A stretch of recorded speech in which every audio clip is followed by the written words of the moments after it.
here we are once more. We're getting into it. We're going to do a little setup here before we get started. Gotta make sure the audio is okay. We're back into it. Chicken Police into the Hive. I'm looking forward to this one. I'm seeing some insect characters that'll be nice. We only had the one in painted red, and they did not have any lines of dialogue. Let's take a look at my audio settings. Turn the music down just a little bit.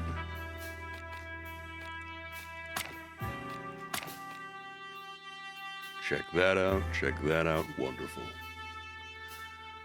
Okay. So, for those of you listening, those of you that will eventually be listening, this is Chicken Police into the Hive. It's the second, what was it? Not iteration, second, I guess it's the second game in the series. We did paint it red. I had a lot of fun. It's an interesting game, a lot more lore and the like than I thought there would be for, what it was. And we're gonna get started here because I don't like standing on ceremony too much, and I'm excited to get into it. What can I say? I'm gonna try to make an effort to be more thorough with this one. Try to really go through everything, all the clues, all the notebook stuff. And with that, I don't not a lot left to say except to get into it. This whole madness started with this petty little affair. Petty to the one who reads it in the paper. Less petty to the one who's getting shot. Clawville, the city of opportunity, the city of dreams. A bastion of tolerance and equality. A genuine shithole. Truth is a weird dame. No matter how loyal you are to her, she'll cheat on you in the end. The question is, are you gonna stay by her side? And if you do, what price are you willing to pay?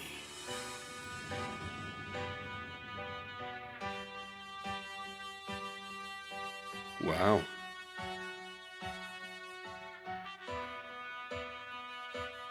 Seems like the stakes are going to be a lot higher in this one.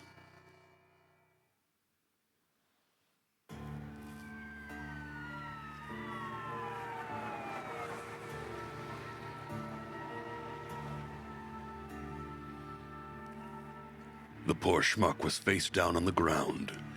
Insects may breathe through holes, but this guy had way more than he needed. Probably escaped from the hive. Was he being chased, or just happened to be in the wrong neighborhood? Who knows?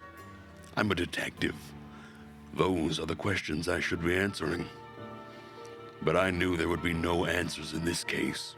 In fact, there would be no case either. Simply because the victim was what he was. Hey, it's Boobo. He was in the last game. A fly. Really? Thank goodness you can see in the dark, old owl. Where would we be without you? By the way, what are you doing here? You don't work for us anymore. This is the third time you called me back from my little hole, boys. You must be desperate. Oh, may the great wild ones protect us if we've sunk this low. Ooh, very funny. So, you want some facts? Sure. Let's get started. His name was Nowak, according to his papers, but almost certainly an alias. Pretty likely. Just another fugitive.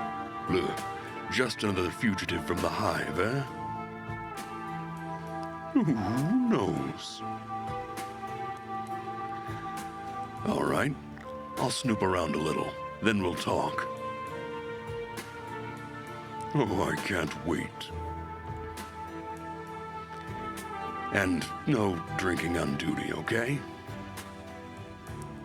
On duty? Ha! I'm not a cop nor a doctor anymore. If you need me, make peace with how I work. Feathery heavens, Doc. Relax. I can see you're having a bad night. Bad? Why? Is there another kind? Clockin' furry hell. I don't need this.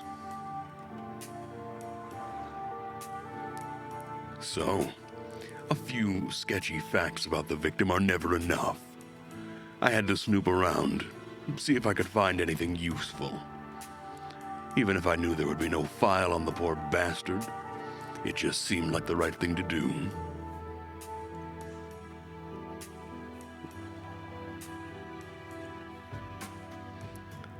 The car crashed into the post. That was not the cause of death, but it probably helped to make it quicker. And more dramatic, too.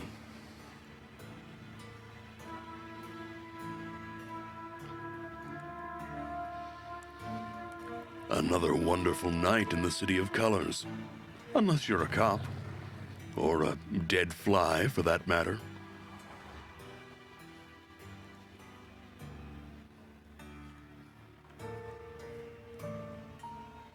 See if we have anything else here we can look at.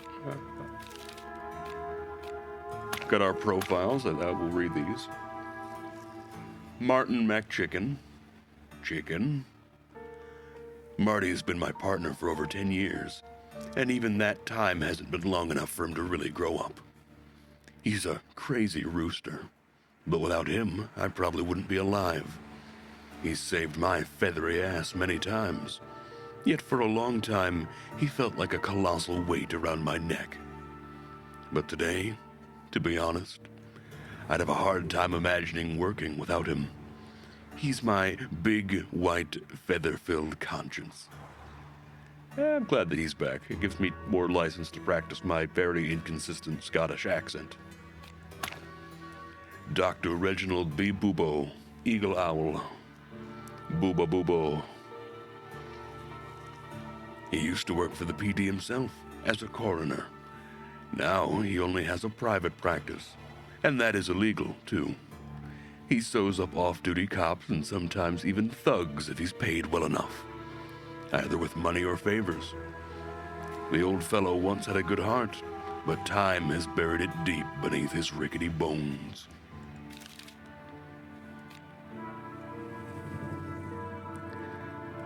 That's his flat, that's where he lives. My flat, which is also kind of my office. It's actually just a suite at the Atlas Hotel, a now run-down part of town, courtesy of my friend Lewis. I was about to stay only for a week, but that was years ago. Clawville, of course, the city where our story is set. Clawville is an independent city-state, a bustling metropolis, and the seat of the Clawville colonial empire. It is a constitutional monarchy with King Hector III, the Fox King, as its ruler. The city has a 1,000-year history and has long been renowned for its principles of acceptance, tolerance, diversity, and peaceful coexistence. Unfortunately, these are now just empty words, and the city is struggling to survive while having to face enemies from within and without. Of course, the titular chicken police, always important. The legendary detective duo of Santino Featherland and Marty McChicken are known as the Chicken Police. The culmination of their nearly 2-decade career together was the takedown of the Wessler Empire 3 years ago. That's actually very good to know, because that takedown was the end of paint it red, the first game, which means that tells me it's been 3 years since then. It also makes me curious because our main character here was 121 days from retirement at the end of that game, and yet here he is. While the name Chicken Police still has a ring to it, the two roosters are tired of playing their leading role. Perhaps it's time to hand their spot over to someone else? Oh, wait, there was one more. The Hive. Very important considering the game's called Into the Hive. It was something that was mentioned in the previous game, but never really explored, so excited to know more about that. The Hive is a fenced-off quarter on the outskirts of Clawville. It was originally an integral part of the city, but after the Segregation Act, the area was fenced off. Today, insects are rarely seen anywhere but the Hive. This place is also known simply as the Ghetto, or Roach Town. An unfortunate bit of discrimination we face in this animalistic society. A lonely field patrol. She doesn't seem very concerned about the case. Okay. Wrecked car, Bubo, Clawville. I think that's everything.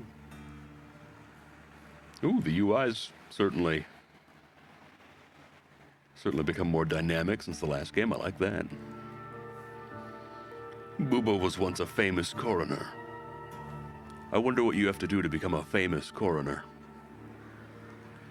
But unfortunately, he drank too much, and some organs also mysteriously disappeared during his practice. That'd probably do it.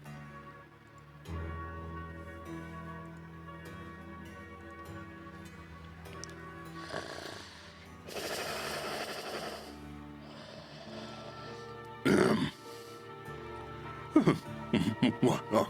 Oh, it's you again. Have you looked around already? Not quite yet. Boo.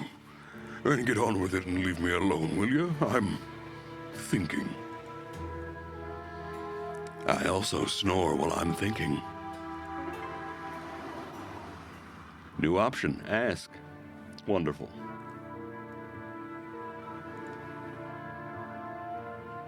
Oh, wonderful. What's up with you nowadays, old owl? Nothing much. I just exist. Alone. Alone? Well, what about dear Nurse Ursula? She moved on. She's with the Furies now, if you must know. Oh, that's a shame. In the last game, this guy at least had a wife, girlfriend, something. The Furies? You mean the hooker gang. That's the one. Clark, I'm sorry for your loss. Sonny boy, life's a jerk. And being an even bigger jerk can help a lot, huh? As you say, Sonny boy. As you say.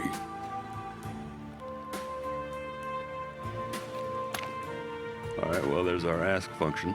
Phone booth? The poor dope crashed right next to a police booth. How ironic. Good work, milady. Sweet dreams.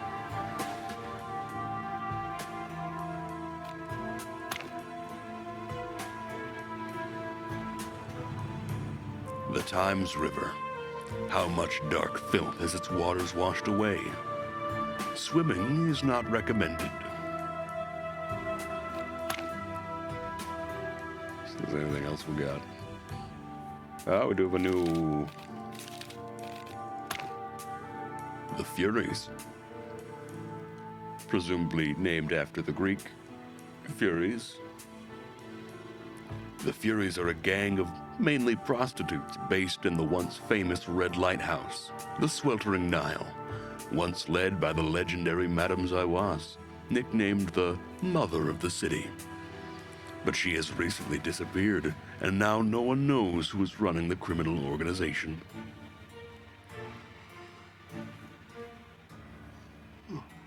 Excuse me. The organization is also known by some as the 12 Sisters, allegedly because it originally had 12 founding members. We are now talking about a much larger criminal organization. Wonderful. All right, let's take a close look at this situation.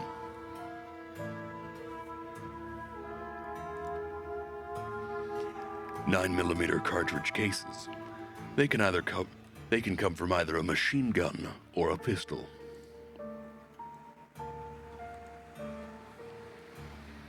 The alleged Nowak. As far as I can see, he has at least 6 or 7 holes in his body.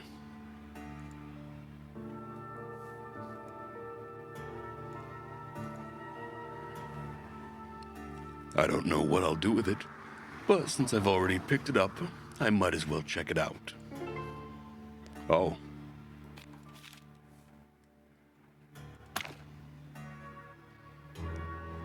Oh, okay, so this is a mechanic that was not in the previous game. There was like an inventory bag, but the options to use and combine did not exist, which that'll make this interesting. All right, let's take an inspect at it. Why don't we? The arm of a poor unfortunate fly. Somebody ripped it out. Okay, this is a lot more dynamic than the last one. Well done. I did it.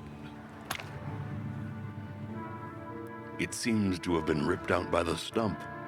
What kind of animal would do such a thing?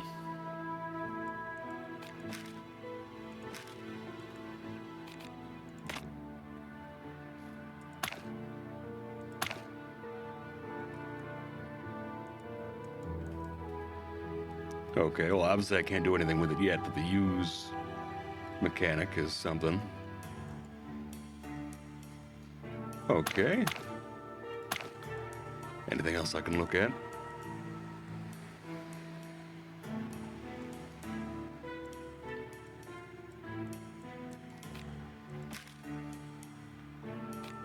Doesn't look like it. Okay.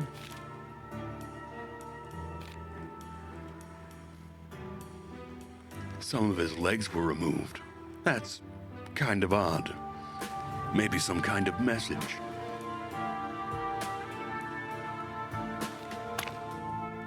Anything more to look at? Doesn't look like it.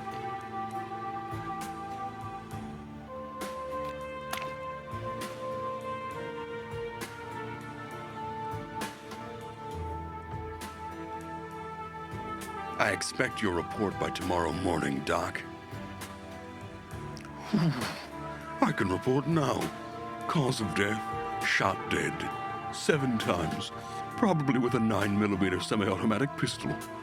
Although it's not for me to say, that's for ballistics. Those 2 dumb hyenas don't give a shit about this, and you know that. So that's it. Case closed. Honestly, I don't think they'll ever open a file on the poor bug to begin with. Oh, you got a point there, Doc. Well, I'm gonna take another look around.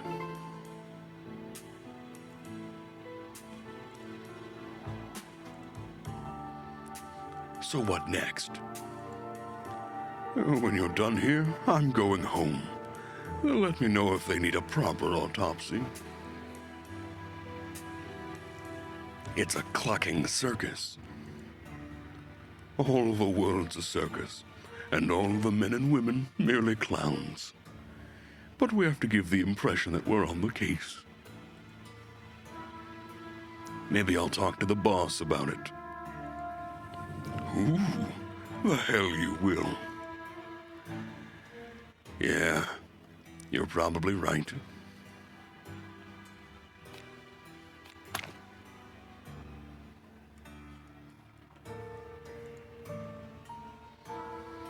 Nice piece of metal.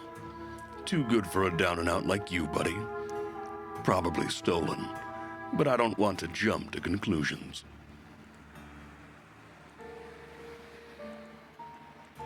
All right, nothing to see there. Help is at an arm's reach. That is, if you still have arms.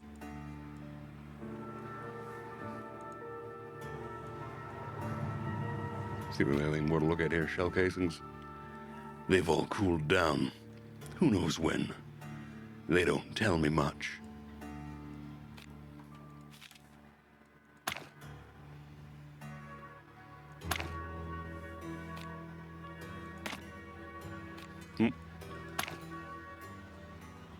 Inspect. I think we've gathered everything we can about this, unfortunately.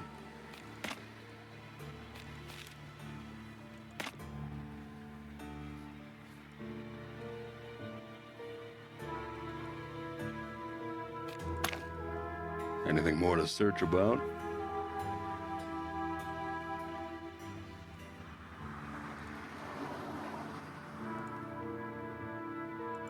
This we've already read. This we've already asked. Can't go anywhere yet, which means there's something else to do here. Where the hell is my partner?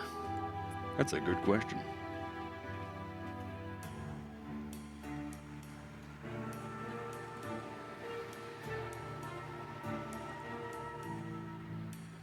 I can smell the booze from here, Doc. You need a strong coffee.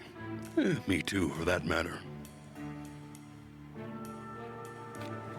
Okay, I can do with this arm.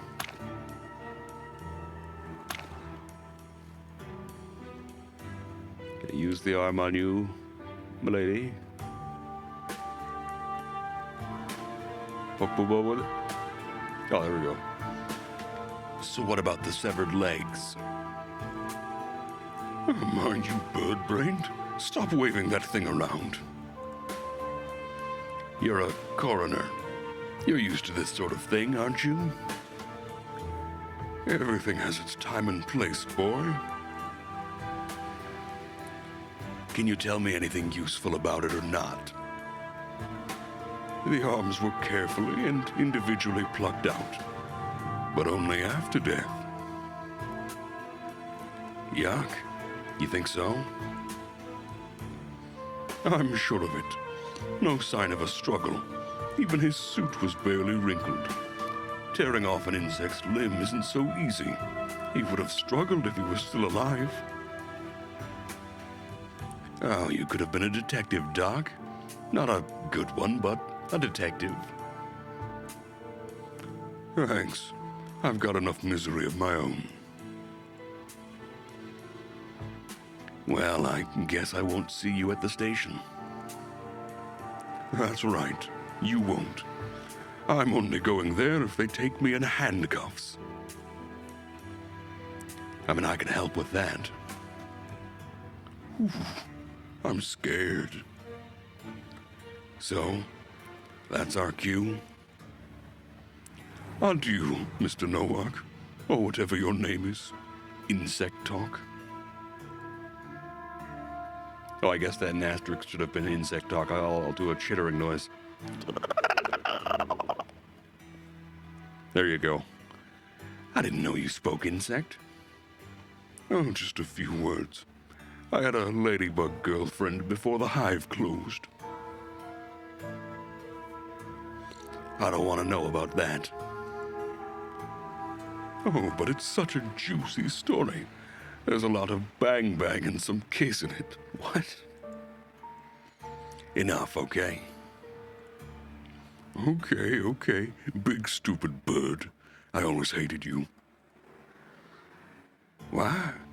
What did you say? Hey, me?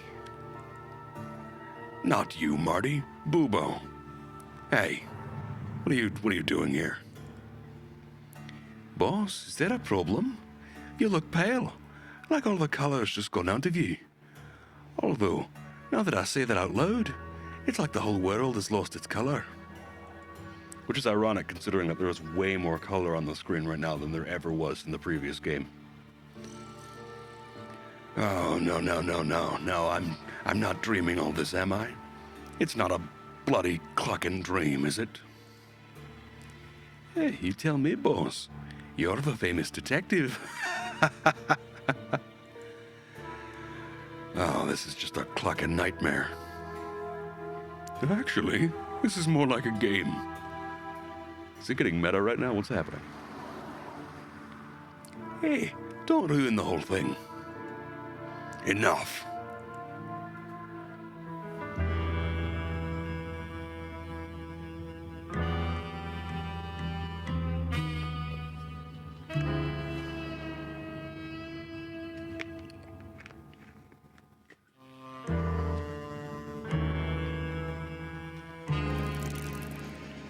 Oh my goodness.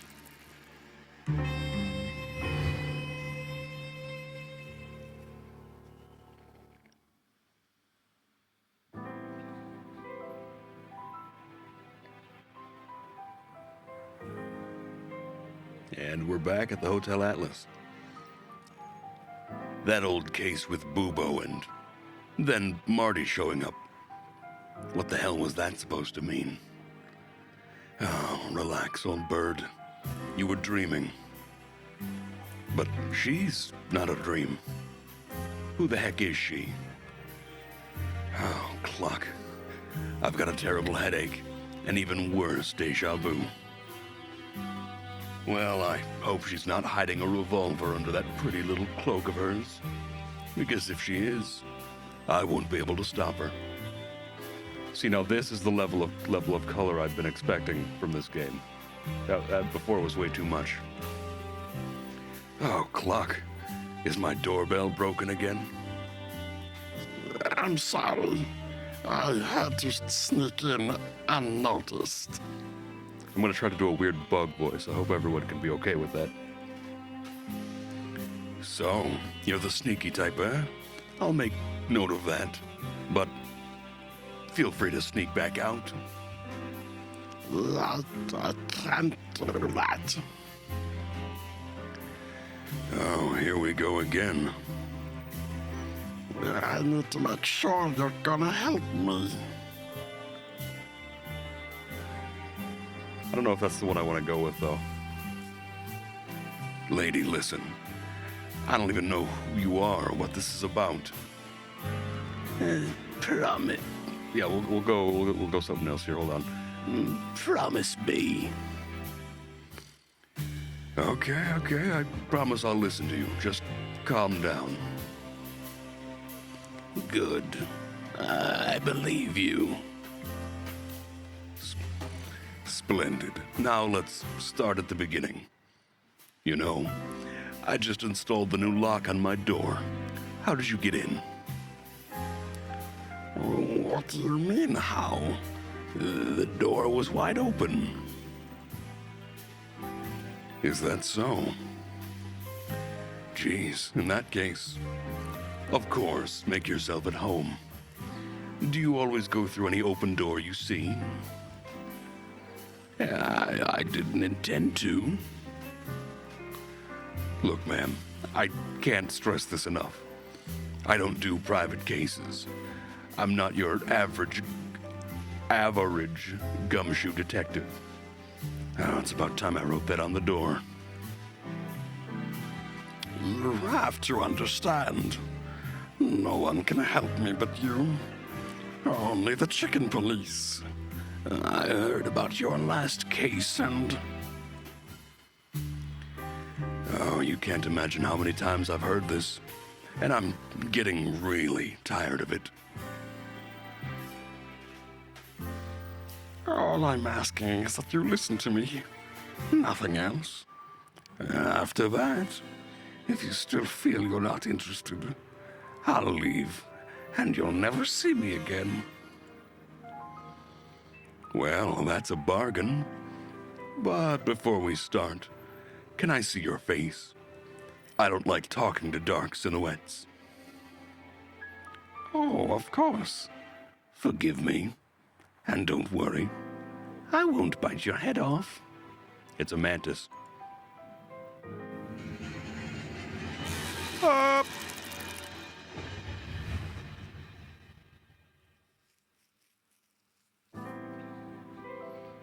Oh, that's your clucking luck, old bird. A woman from the darkest depths of the city. From the Hive with love. Oh, if we're gonna start, let's start with a kick in the gut, right? Sure. Why not? Let's go through everything in the office first. Clawville. Like a stray cat. She may look miserable, but if you go too close to her, she can still get her claws into you.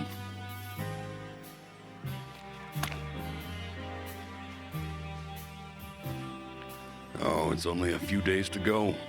I'll untangle everything, tie up the loose ends, and head for the wilds.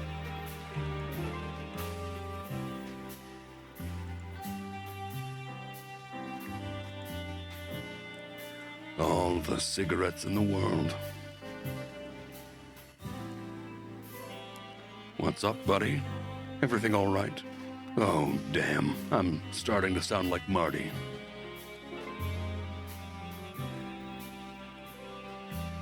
Oh, of course I blinked. Like a first-class schmuck. Marty, on the other hand, looks like someone from the front page of the Weekly Copper. That photo is from last game. The last in a series of Chicken Police novels. It's trash, but I felt I had to keep it.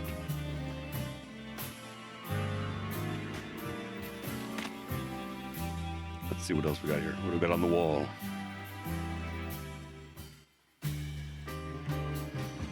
My ex-wife, Molly.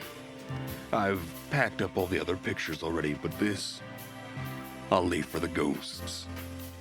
They deserve each other.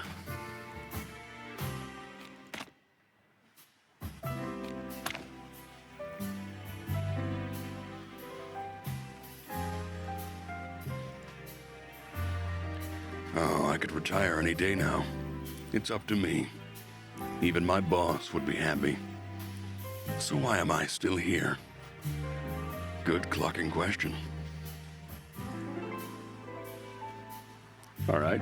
So it is a thing that's been established that he could retire, but hasn't for some reason. Bad dreams and sleepless nights. And the smell of a chicken coop. Cigarette butts, bottles, ash and dust, and dirty socks. That's me summed up.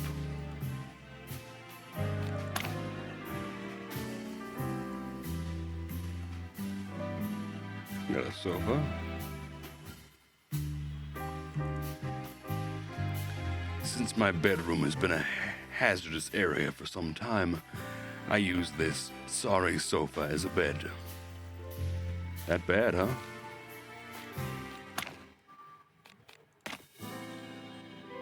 Let's see what we got in our inventory.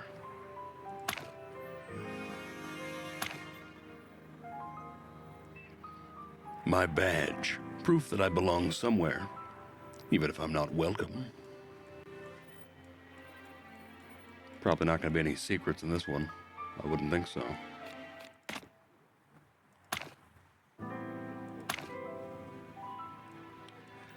The metal extension of my soul. It's cold and sometimes deadly, though quite imprecise. Just like me.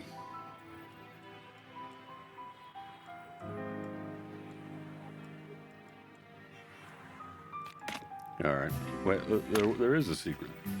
That's what that means, right? Well, where is it?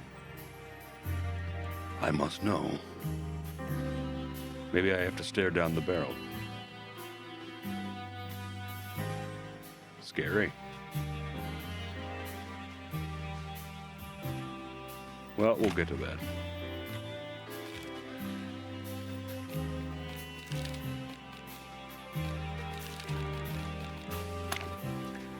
the wilderness. We call the whole world, the whole planet, where the civilization of intelligent animals lives and flourishes, the wilderness.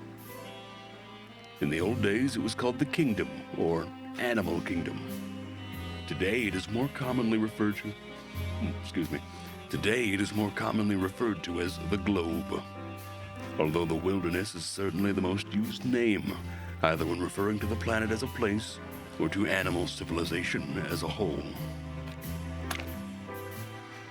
Altera, the two-headed continent of Altera, is only the second largest of the three major continents of the wilderness, but it is home to some of the most advanced and influential countries in the world, such as Nautica, Stowonia, Avira, and of course the center of the Clawville colonial empire, the city of Clawville itself.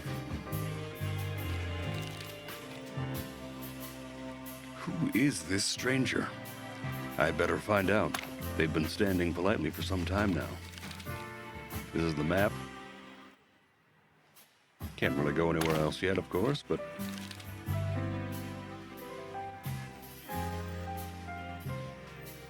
let's take a look at her.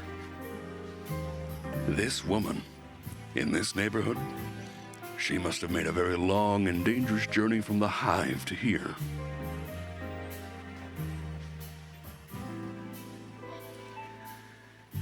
You know it was very dangerous for you to come here. For, someone like you. Oh, because I am an insect? Yes, I know. So, what has brought you all the way from the Hive, Miss? Melandra Mantodea. And yes, I am indeed from the Hive. I see that doesn't surprise you. Let's just say we don't really see your people outside the Hive these days, sweetheart. Oh, you have no idea what it's like to live there. I've been to the Hive more than once, although I admit the last time wasn't yesterday. Things are getting worse every day. But that's not why I'm here. I guessed as much. Well, I'm going to get to the point. My husband is missing. Oh, yes, I know that one. But, no offense, but if you looked at the local bars and joints, most of the time. No, you don't understand. He's dead. You mean he's missing and declared dead? No. He was already dead when he disappeared. I'm afraid I'm losing the thread, and I haven't even picked it up yet. Must be my age. So, how was this again? You might want to sit down for this. Listen, sweetheart, let's not drag this out, because the curiosity is killing me. And my lower back, too. Well, I know about mantis stuff, but we'll see. All right. New item on the map. I'm in this home.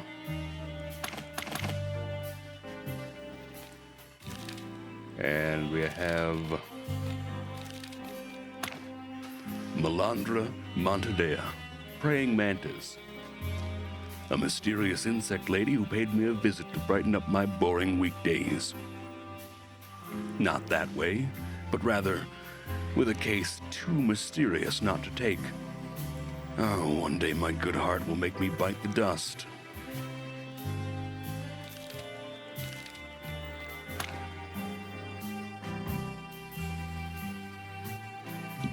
Let me check on something real quick. Hold on. Okay, good. Good, great. Let's get back to it. Why in the middle of the night, sweetheart? Don't you think it's a little unsafe? Unsafe? Believe me, Mr. Featherland, As it is now, if anyone sees an insect outside the hive in broad daylight. Oh, I guess that's worse. Now you can see how important this is to me. You must be very desperate. Ooh, more information. Just one sparkle. Many believe that all it takes is a small spark to turn the hive's small riots into a real, major uprising. Given the city's current fragile state, this could be disastrous.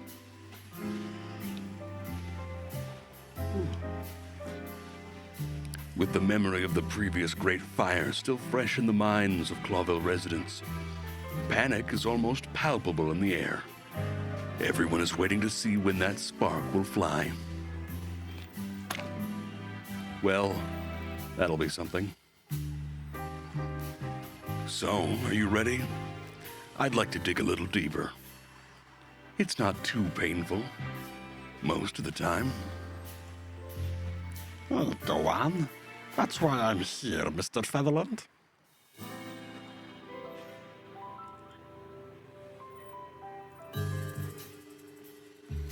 Melandra dared to come here alone, so she's a strong and upright gal. Breaking her certainly won't be easy, but maybe she will open up to me if I approach her gently. Break or open. Either way could lead to success, as long as I don't fall flat on my face.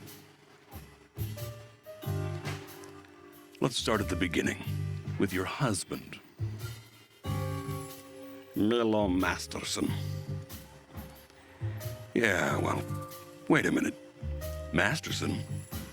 You mean you didn't take your husband's name? Don't get me wrong, I loved him very much.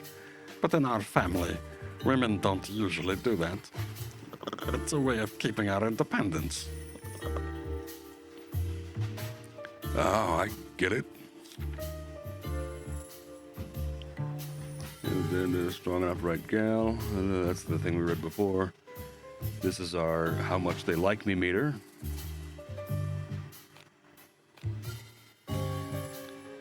What about the police? You wanted to avoid them. Let's start with this one. When exactly did your husband die? A week and a half ago. And when did you discover that his body was missing? 3 days ago. And what's happened since then? I tried to convince myself to come here. I see you've succeeded. Lucky me. You know, the last dame in distress who came to meet me ended up in a pretty bad way. I'm not your typical shy housewife type, Mr. Featherland. I'll fight my own battles if I have to. But I'll also admit when I'm not up to the task. That's a really useful quality. I envy you. Well, you don't often admit when you need help, do you? You nailed it, sweet chops. But let's talk about you.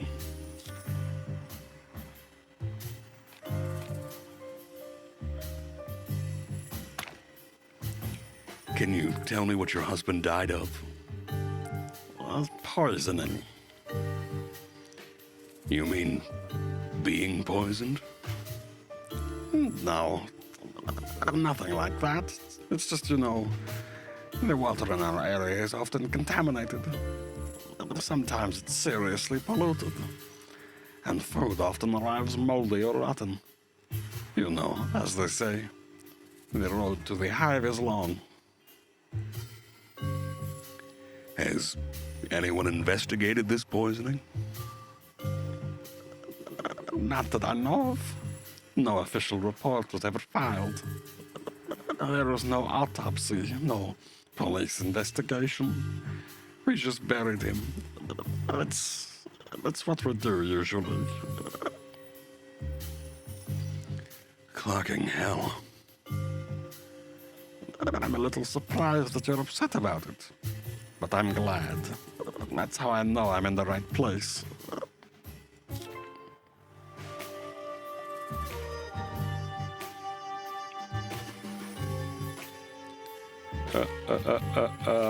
We should be nice. Can you tell me what a typical day was like for your husband? He worked in a textile factory. He got up in the morning, went to work, came straight home after work. We spent the evening together. Rinse and repeat. But then he lost his job. And Milo changed, and Milo changed. More like everything changed. The factory was replaced by a new meat substitute plant. You know, the one that makes those horrible fake meat products. Milo couldn't continue working, so he looked for anything else. Anything else?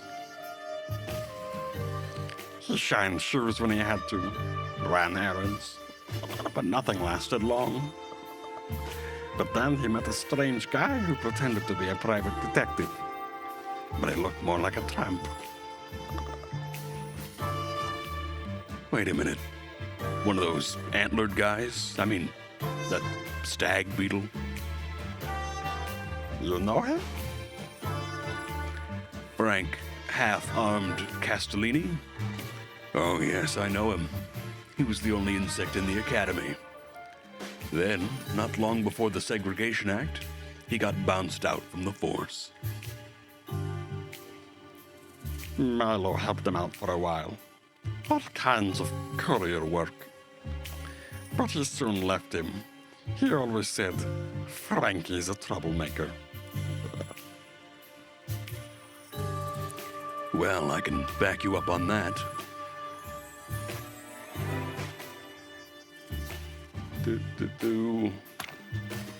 Well, wait a minute. Why didn't you go to Frank instead of me? This Frank was a strange, creepy guy. Scattered. Dirty, like a bum. I knew Frank a long time ago. He's a strange one, all right, but he's an exceptional detective. I'm sure he is, Mr. Featherland. But I wasn't happy about Milo hanging around him. Afraid he'd be dragged into some murky business? I was almost sure of it. I felt it in my antenna. I often sense things like that. Is that why you come to me? You want me to look into Frank? I want you to find out what happened to my husband's body. That's all I want. Nothing more and nothing less.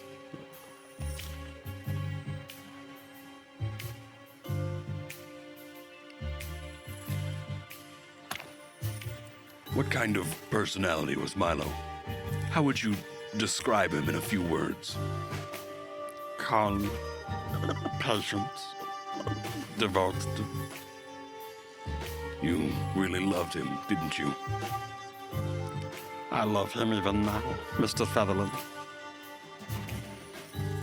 Well, then your husband was a lucky man. Thank you.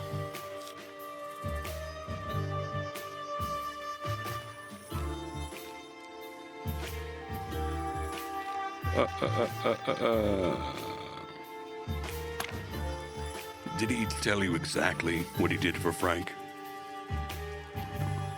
Never in detail. Just that he was kind of an errand boy. He got things from A to B. Nothing more unusual than that? One night he came home really upset. After that, he never went to Frank's again. But he didn't tell me what happened, and I didn't probe. That's a pity. It could easily have something to do with his disappearance. And maybe even his death.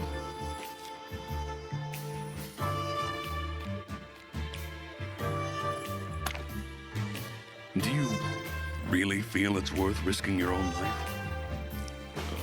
Very much so, Mr. Featherland. My husband's body is missing. I wouldn't have wanted a funeral, because we should have cremated him in the name of the Great Light, but you didn't. Why? we left the path of the light to better fit in with the animals. Mostly because of me. So you feel it's partly your fault? Of course I do. I have a soul, Mr. Featherland, and my husband's soul can never rest in peace. I think I understand. Sort of.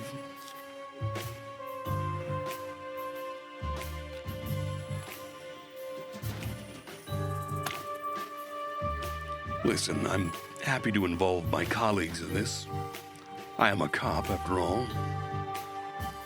You're threatening me. I sense you're still withholding important information, Missy, which I don't like. My office, my rules. So what's the deal? Are we finally talking straight, or what? Maybe you're right.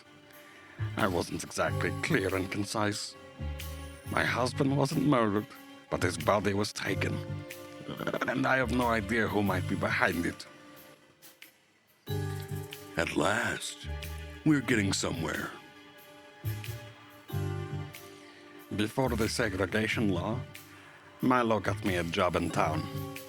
In the Ratwell district, to be exact. Who helped him? Even before the law, it was hard for an insect to get a job outside the hive. That's right. Milo had some business with a rather shady character. But I don't know what the deal was. Who was this guy? I don't know. I swear to the light. I never found out. Really? Well, I guess we'll see. I'll look into it. So, you've been looking into this all on your own? I had no choice. I searched the cemetery, but I didn't find a soul. There's an old bug working there. His name's Uncle Joe. Kind of a local legend. Almost everybody knows him. He didn't see anything, but he couldn't have seen much because he was drunk as a skunk. I guess the police didn't bother to question him. The police?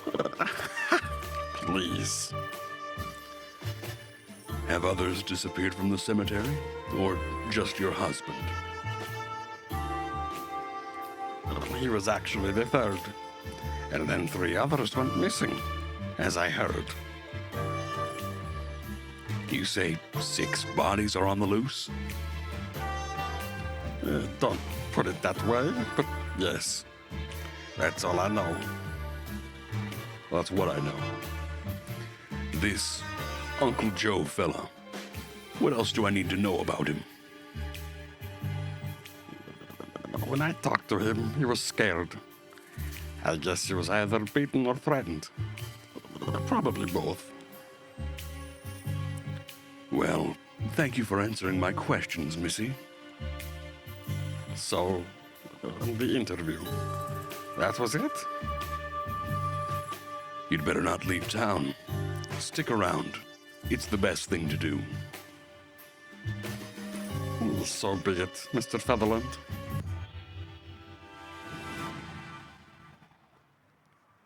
Three stars. I managed to get her to open up enough to find out what I wanted to know. Melandra's husband wasn't perfect, but he wasn't a troubled character either. He was probably involved in something shady, Something also related to Frank and the bodies that went missing from the cemetery.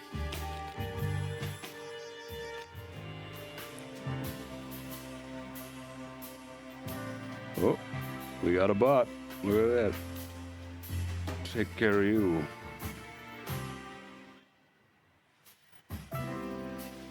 Does this mean you'll take the case? Well, if I don't do it, no one will, right? Not likely. First, I need to talk to Marty, my partner. It seems everything they say about you is true. Oh, I hope not. But please don't go anywhere until I get back. I'll look into it, but it would be extremely dangerous for you to be out there.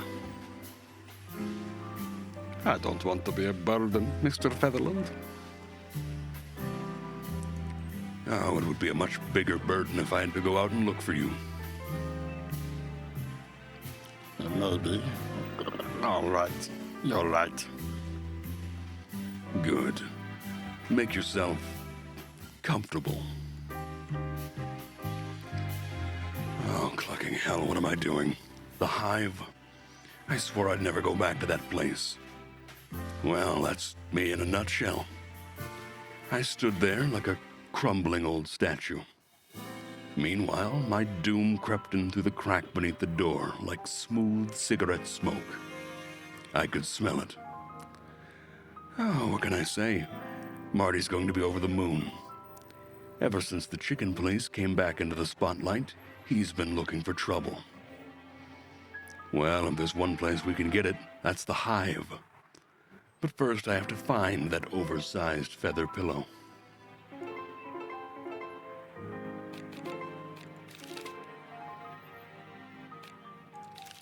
Let's see here.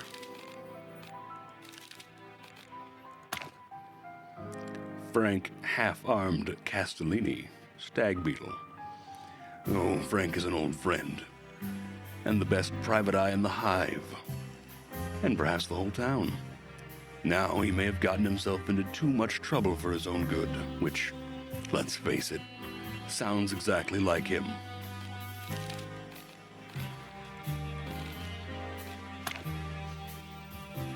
The Great Light. Insects mostly believe in the Great Light, the redemptive light towards which they will fly at the end of their lives, and with which they will eventually be united for eternity. MEAT, meat substitute. MEAT is a new meat substitute product that has been on the market for a few years and is becoming increasingly successful thanks to its low price and yet extremely high quality. However, the identity of the company's founder and owner is a mystery and the subject of constant speculation. As is the question of how a meat substitute can have such a good, almost unmistakable meat taste. The Claulian Faith. The Claulian Faith, also known as the Common Religion, is one of the most widespread beliefs of the wilderness, based on a trinity of gods called the Great Wild Ones, or Wild Gods. Namely, Hariti, the goddess of creation, Tapti, the lord of destruction, and Navtiti. Navtiti is what I'm gonna poorly pronounce that.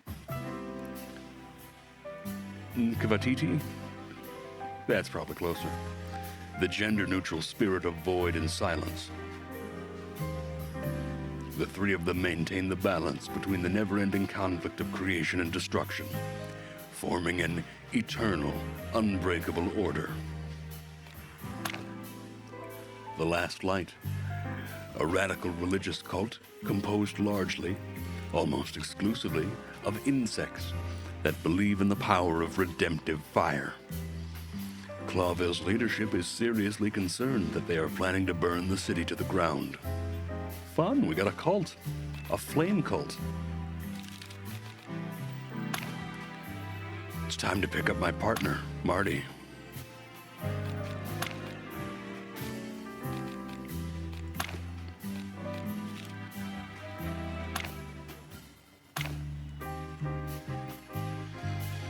My notebook with the most important phone numbers in it.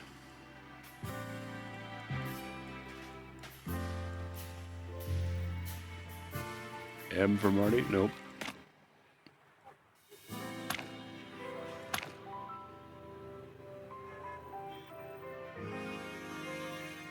Where'd the phone go?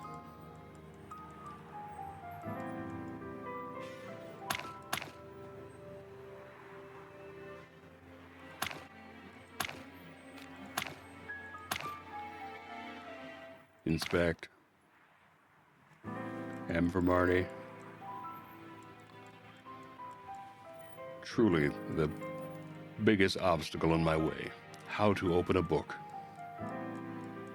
Let me in. Oh, well, Marty's number is 555-432.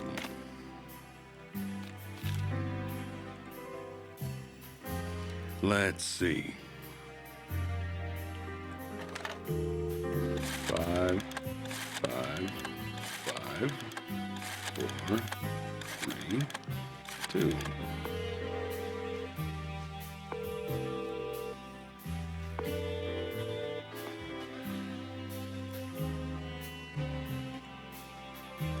Nothing. Strange. Marty always answers the phone, no matter how late I call.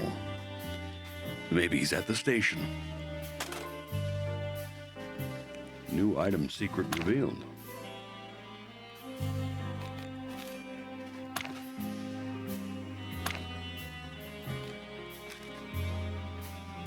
The PD's number is 555-111. Let's try that again.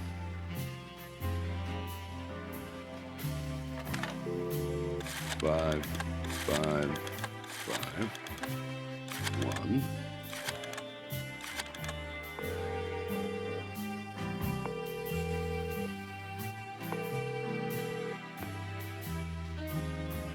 Clawville Police Department. How can I help you? Hey, man. Is that you, Sonny? What's up, Chief? Is Marty in there? Oh, he's left already. Why? Nothing. I'll go look for him at home, I guess. Okay, Boss Bird, but tell me, is everything all right? You sound kinda strange. Come on, man. You know it's never all right. Oh, just the usual. Well, take care of yourself, okay? Later, sweetheart. Bye, Sonny. Well, didn't find Marty there. Is there a problem, Mr. Featherland? No, nothing. Just my partner. Look, if this is becoming a problem, then maybe... No, nothing like that. I'll have to look for him. I'd probably better go see him at home. I see. Well, then I hope you're successful. Yeah, me too. I was ready for the big journey around the wilderness. But a mysterious woman in a hood came to ruin everything. Sound familiar? And she came straight from the Hive, fellas, with a case that looked like straight suicide. Did I take it? Clark, yes, because that's me. The perfect schmuck.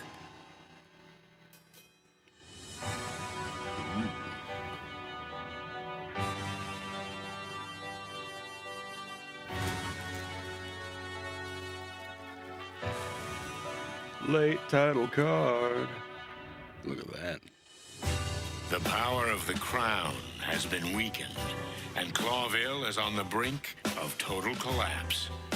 The insects exiled to the Hive are rioting, and the place is ravaged by gang warfare.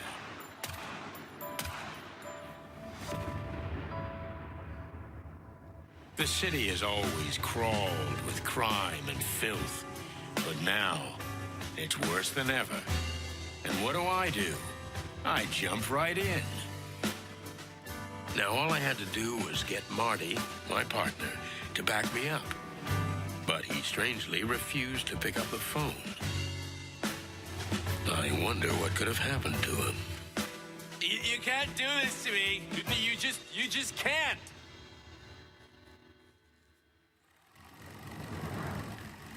Chapter 1. From the Hive with Love.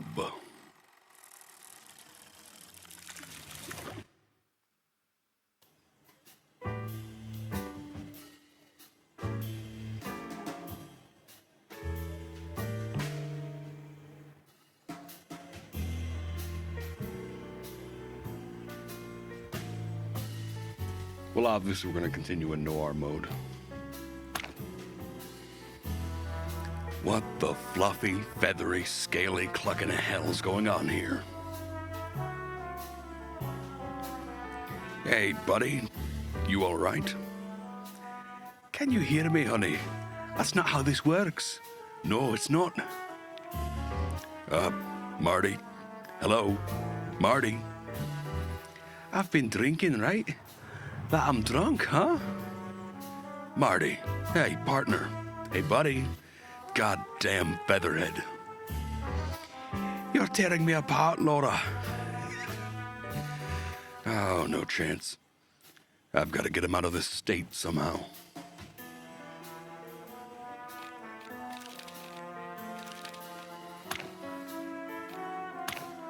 Marty's Nest. A quiet and tidy little apartment on Harlow Street, one of the city's most livable neighborhoods. My partner Marty and his wife Laura live here.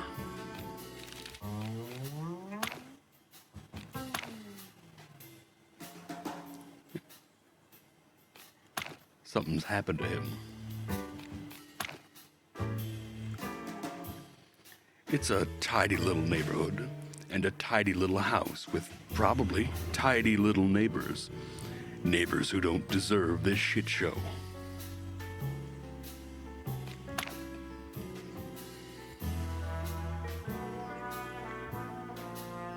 Marty's beloved Vectra ball. Pretty cold of Laura to chuck that out, but it might be useful. Oh, item received. Vectra is Marty's favorite sport. A bunch of idiots chase a ball with sticks and knots and then shoot it into baskets. It makes no sense, but my partner is crazy about it. This ball belonged to one of the greatest Vectra stars, supposedly. Official Vectra ball with a signature. Very cool.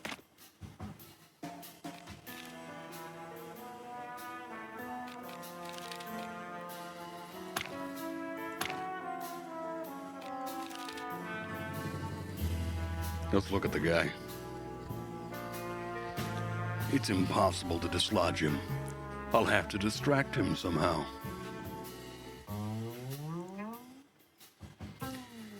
He's not going to talk to me until I get him out of this state. Hey,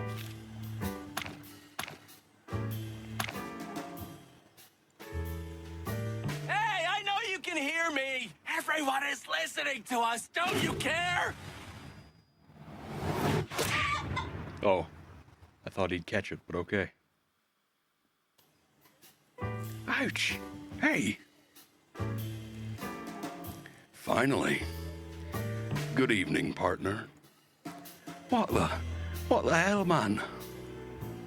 Hey, Marty. Everything is okay, buddy? What? Of course it's you. Who else would it be? Are you, by any chance, a little tipsy, Marty? You just don't cluck at me about drinking here, okay? I didn't say anything. Well, don't, cause... Listen, Marty, all this stuff here, Laura didn't throw you out, did she? What? Me? Ha! I can't be thrown out. I'm Marty Cluckin' McChicken. Do you hear me, honey? I can't be thrown out. Take it easy, Marty. Actually, I threw her out. Yeah, sure. Let's get your stuff and get out of here, okay? Okay, Boss Bird. But promise us we're going to do something stupid. That I'm sure of. Wait a minute. Just one tiny minute. Marty, no. Laura! Come on. Laura!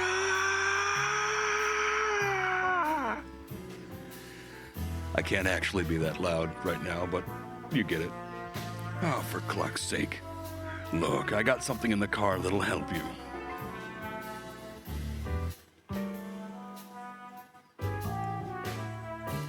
Here it is. My beloved flask. Contains a killer cocktail handed down to me by good old Dr. Bubo.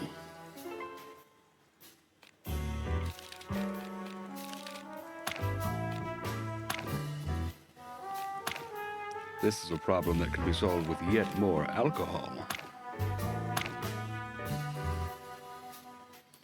The flask and what's in it has saved my life countless times.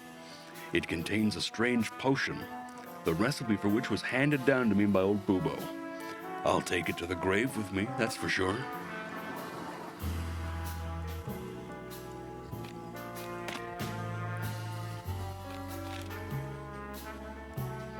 I should probably use it. There you go, buddy. What the? You want to kill me? Take a few deep breaths and everything will be fine. Oh, crazy clucking son of a chicken. Well.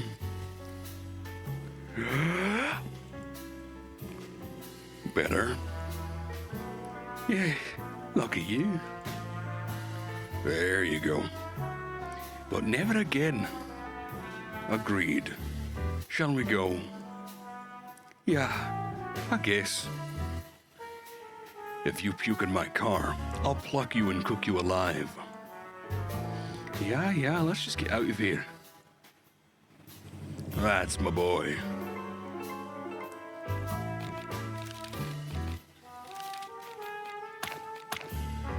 Clawville Police Department. A bunch of scum fighting against the even larger scum. Yeah, that's a pretty accurate description. Welcome to the Clawville Central Police Station.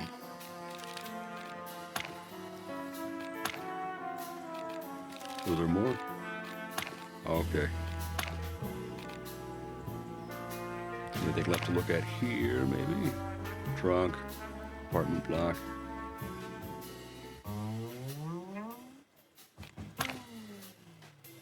Suppose not.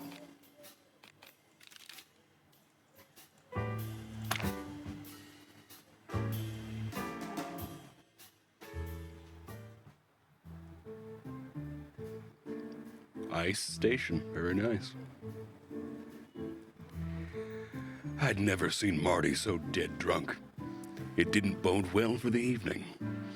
I was just about to call the whole thing off, but after a nap in the passenger seat, he woke up innocent, a day-old chick. Fists, bullets, or booms, this damn cock dodged them all. But Laura hit the only tender spot he has, his overly large heart. We were standing outside the station waiting for him to compose himself before going in. He avoided my gaze, and I didn't blame him. In over 10 years of working together, I've never seen him let himself get this low. Well, there's a first time for everything. Listen, man, Don't start this, Marty, okay? Just take a deep breath and let's get going. Yeah, right. You just forgot to tell me what we're doing here. I didn't want to wake you. You were snoring so sweetly in the car. Sorry. Right now, we need paperwork to enter the Hive. Yeah, sure. Wait, what? You heard it right, partner. We got some business in Roachtown. Anyway, it'll give Laura a chance to cool off. Clocking hell. Can we maybe not talk about that? Whatever suits you, partner. Listen, do you have an aspirin? My brain is trying to bust out of my skull. Nope. But if Monica's here, I'm sure she'll help you. Good. She's always there when you need her, huh?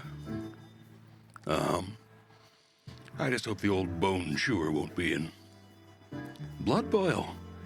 You know the dog that barks doesn't bite. Yeah, right. Just sends you on unpaid leave. Let's see what we got here. Memorial.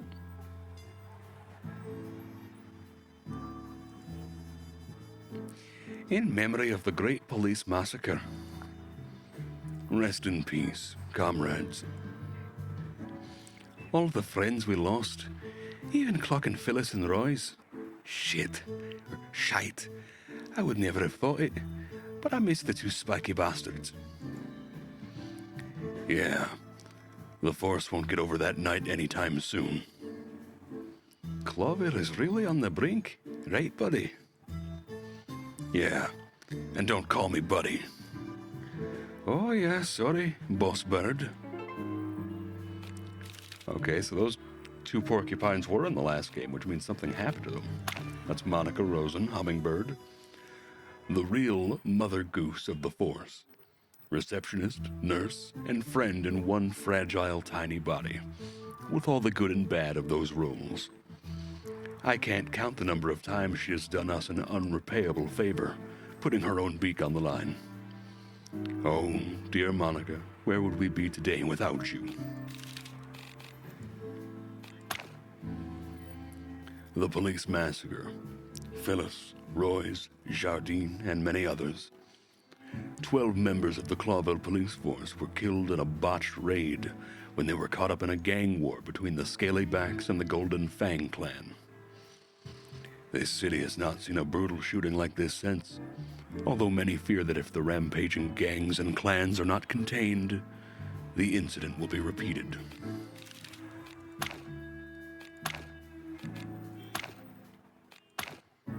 Okay. Setting up a little gang stuff. Golden Fang is probably that baboon we saw. The war against crime is real. Trust old Blood Boil to be so subtle. But a tank? Really? Come on. He's always liked big things. Lucky for us. You're not wrong there.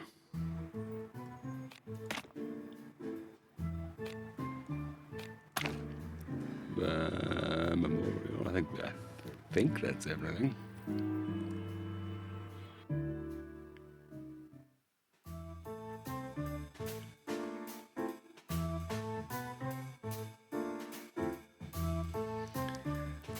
Well, if it isn't the chicken police in the flesh. So the hens that lay the golden eggs, huh? Moses, Plato. Evening, gentlemen. Now get lost. Marty's having a rough night. Oh, everything all right, Marty, my boy? You look like you've been swimming in the Times. Or are you just juiced up? Oh, are you mewling at me, tiny tiger? I'm sorry. It's hard to hear you from up here. Tiny what? What did you say? Oh, please don't do this, Plato. We're so much better than that.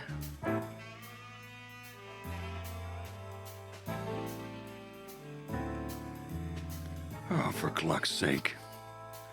Bah, he started it. Did not. Oh, that's enough, please. Sadly, I have to agree with Moses.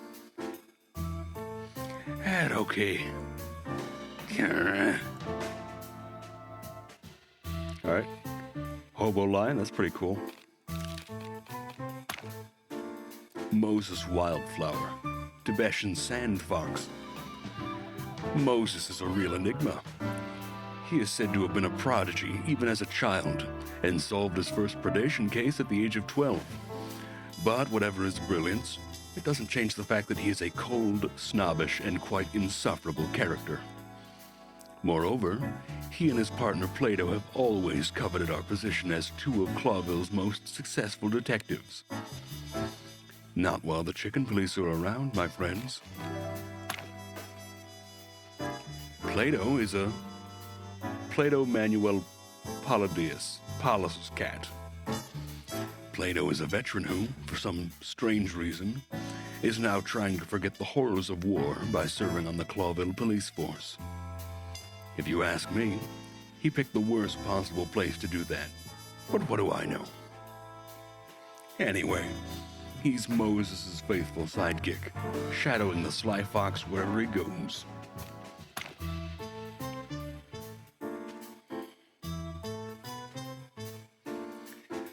Sorry to bother you guys, but have you seen Monica? Uh-huh.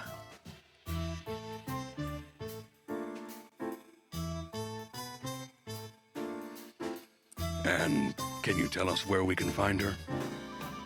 Oh, of course. You just have to ask. She went down to the shooting range. The shooting range? Monica? Are we talking about the same person? Oh, to be honest, I was surprised too. Strange. Quite. Oh, thanks anyways, guys. Have a nice standing around and doing nothing. I'm losing it. I'm losing the plot. Let's look at this hobo. Who's that guy? What's he doing here? Nope, lost it again. Boss Bird? What's that guy? What's he doing here? He seems lost. Well, ask him. No clocking way. Just look at him. Well, maybe he's looking for you. An old friend of yours. A classmate of yours from the Moron Academy. Ha ha ha. Oh, your sense of humor is getting old and rickety, just like you. Because I'm spending more and more time with you, buddy.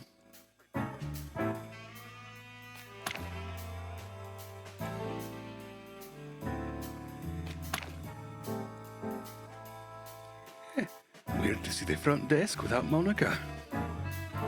It really is. I don't know if I've seen it empty since she's been working here. We should look into this mystery. Well, we shouldn't, but we will. Yup.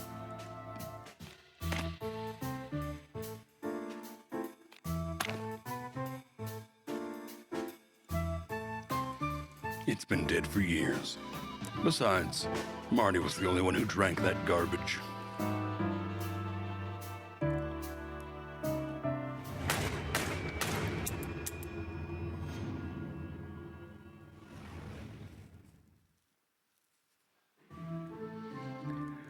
Monica Rosen. That, a tiny fragile body housing a rock-hard woman with perfectly polished nails, a sharp beak, and an even sharper mind. She's a real machine, a workaholic, and a mother goose who always does what she has to do. And for us, she sometimes does a little bit extra. She's an anchor holding a tiny boat in place on a boiling sea. So it genuinely surprises us to find her upset. Something must have happened. Oh my goodness, I'm in love. No, you're not. Pull yourself together. What could have happened to her? She's never been down here before. In fact, she never left the front desk. And they're gone. Yeah, but it's none of our business. We're detectives, Sonny. Everything is our business. That's quite a catchphrase. Yeah, I should have thought of that before. Like a whole career before. I am losing the Scottish accent. Hold on. Boss Bird. Yeah, I should have thought of that before. Like a whole career before. We're dripping in and out of it. That's how this works. Yup. Well, the ship has sailed. It sure has.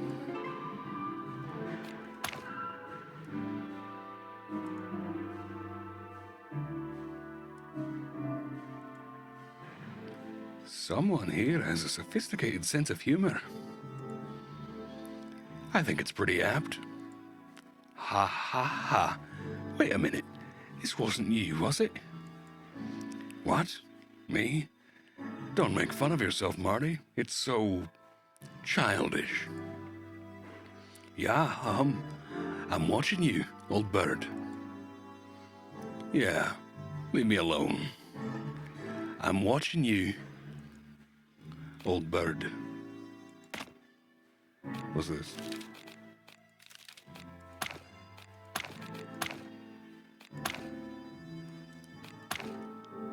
Shooting range. Monica. She seems troubled. Hey, Mon. What's up? It's a little unusual finding you here. What? Who? Me? Oh, it's nothing. I just came down to chill out a little. Huh. And it's already better. Yeah, to chill out a little. Exactly. Yeah, chill out. You know. Oh, well, if anyone, I can understand. I've spent half my life down here, and I've never seen you here, Mon. Especially with a huge clocking gun in your hand. Oh, that? It's nothing, really. I've just been under a lot of pressure lately, and I thought I'd give it a try.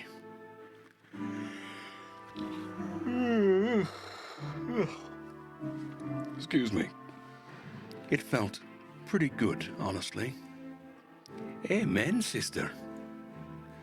By the way, you're looking a little ragged, Marty. Did something happen? To me? Ah, no, nothing. Just... He's got a clucking hangover, man. Hangover? I thought you never drink.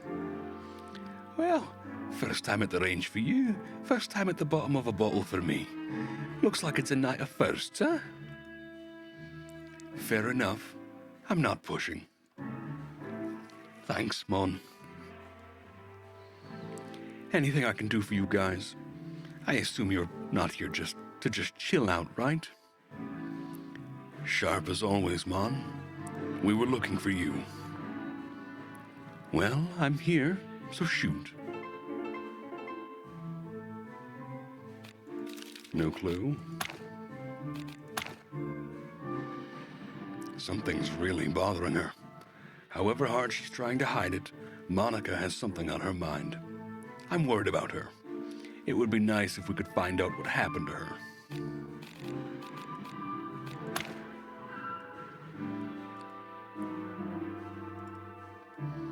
So what's up? What are you doing here at this hour? We could use your help, sweetheart. I'm at your service, boys. Ask away.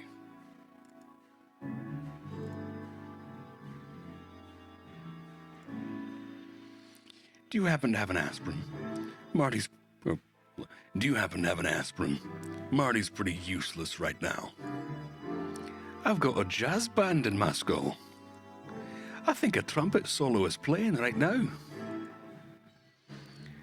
I have some in the medical kit at my desk. Come by whenever. Thanks, Mon. Hey, Mon, listen to this. Sonny's going on a trip around the world. Around the globe, rather. Oh, really? That's nice. He never told you. But I thought you two were pretty close. Yeah, me too, but whatever. He's not going to go anyway. Wait, what? Yeah, that's why I told him. He's just beaking, but he's staying anyway. He and Cloville are a long and bad marriage. Exactly. Hey.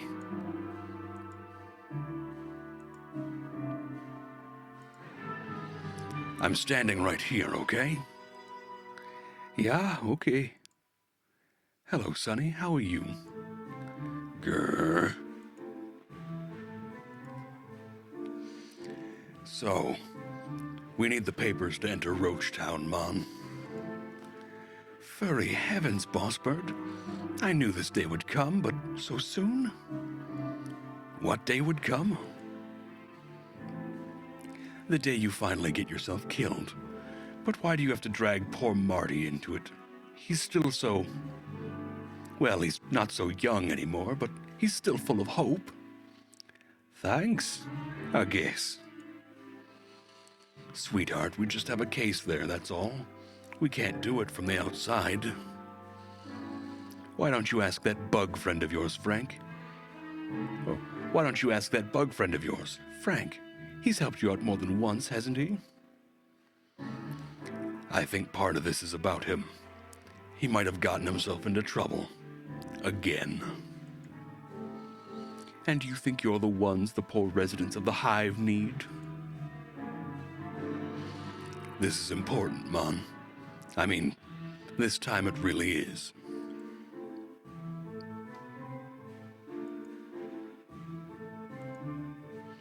Mon.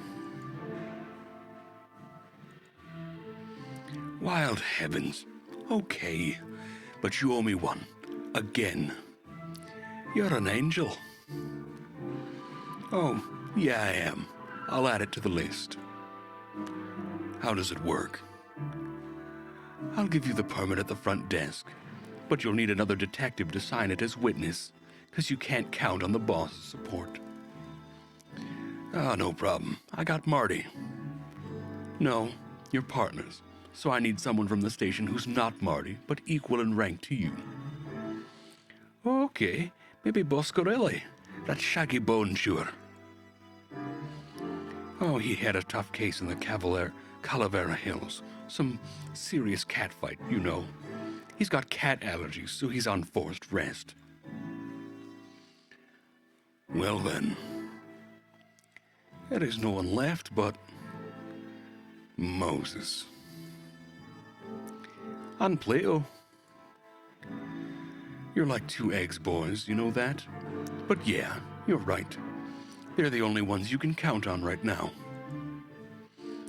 Chicken shit. Thanks anyway, sweetheart. Yeah, no worries. We're gonna have to talk to that guy.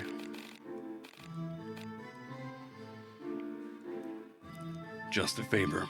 We must swallow our pride and ask Moses for help. Anything left to do in here? I mean, I guess we could practice shooting, but I think we're good.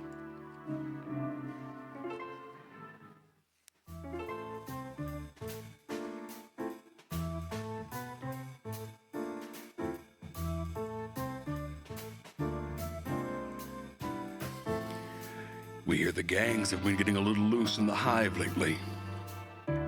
Especially that clucker Mick. What do you think his secret is? Why has he managed to take over the Hive when others were struggling? Oh, he allegedly made a deal with the local insect crime lords. That is, he's trying to be one of them. But I suspect it's a convenient hiding place, and a good deal. What a worm. If he were, it would have been even easier for him. Ah, good one. I wasn't joking, Martin. So, he plays the enemy of my enemy is my friend game, huh? Indeed. He's taking advantage of the fact that we can't set foot in there. The Hive's population treats us as enemies. So everybody wins, in his book. Mick's not as stupid as I thought. He learned a lot from his former boss. Yeah? Well, he's gonna end up like him, if it's up to us. It won't be up to you. Mick is ours. Is that a challenge? We're not playing games, boys. We're stating the facts. We'll see about that. Hey, fellas. I heard you guys had some business in the Hive recently. Oh, it was a little incident, but nothing too serious. Unfortunately, we went to ease some of the tension there. But it didn't work out that way. What do you mean? Bah, we had the one and only Mick in custody, but he was released a day later for lack of evidence. Mick, as in Mongrel Mick Castle, the head of the Clocken Golden Fang clan. We should have done that one first. Oh, since you've let yourself out of the bag, Plato, my dear. Mick has been camping out in the Hive lately because he thinks we couldn't touch him there. And he's right about that. Well, unfortunately, the sly ape is, at the moment, the Hive is still off limits.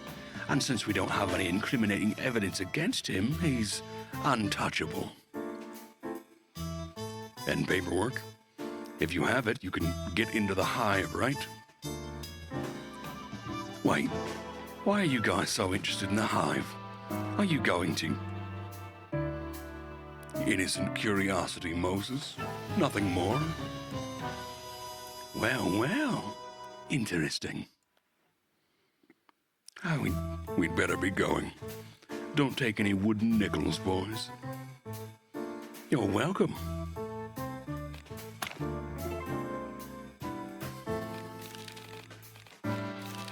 Where we at? The Golden Fang Clan. The Golden Fang Clan is one of the largest and most influential gangs to rise from the ruins of the Westler Empire. Their leader is Mongrel Mick, aka Mick Castle, a mandrill who named the gang after his golden fang. The Segregation Act. The Segregation Act was passed after a fatal assassination attempt on an anti-insect politician. I like that they're calling it an assassination attempt when it was fatal. While the assassination was indeed carried out by a radical insect group, it was clear that the law was already in the pipeline and just waiting for the right time to be passed.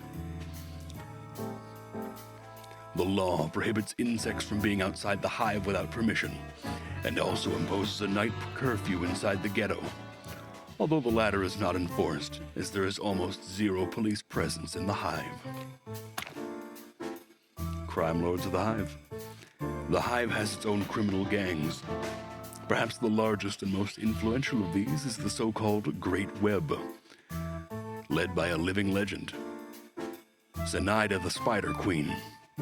Two other smaller mafia families control the insect district, but they are all under the influence of the Great Web.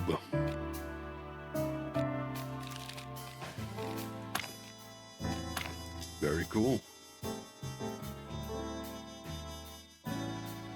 Hey, fellas. Glad you're still here. Well, I never heard that from you before, Santino. Make a note, because it won't happen again. What can we do for you, chickens? Oh, it's just a little favor.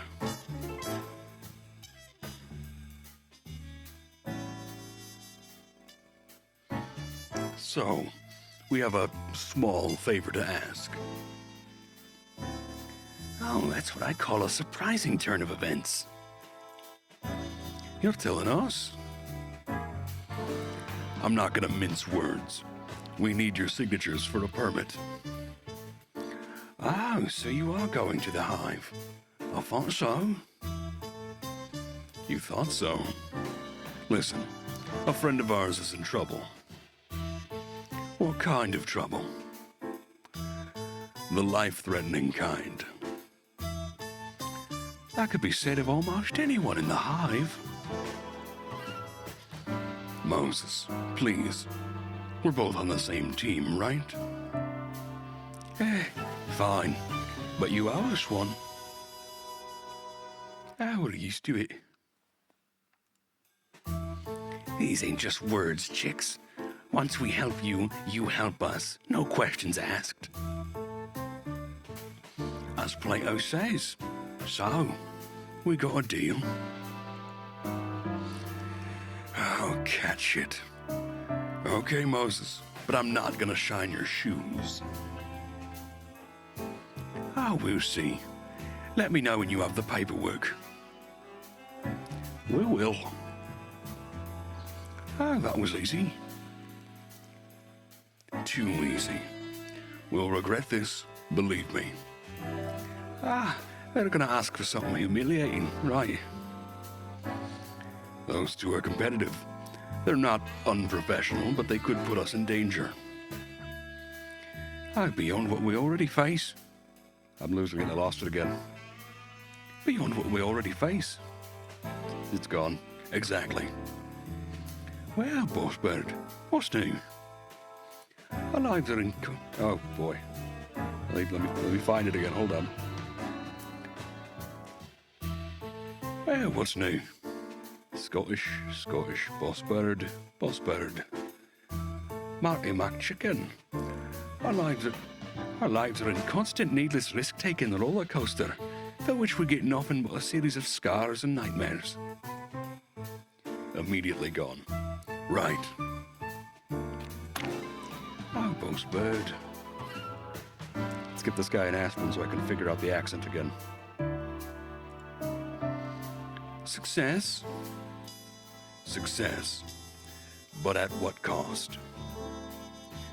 I'll give you the permit, just give me a second. We're waiting, Mon. We'll wait for you until the end of the world if we have to. What?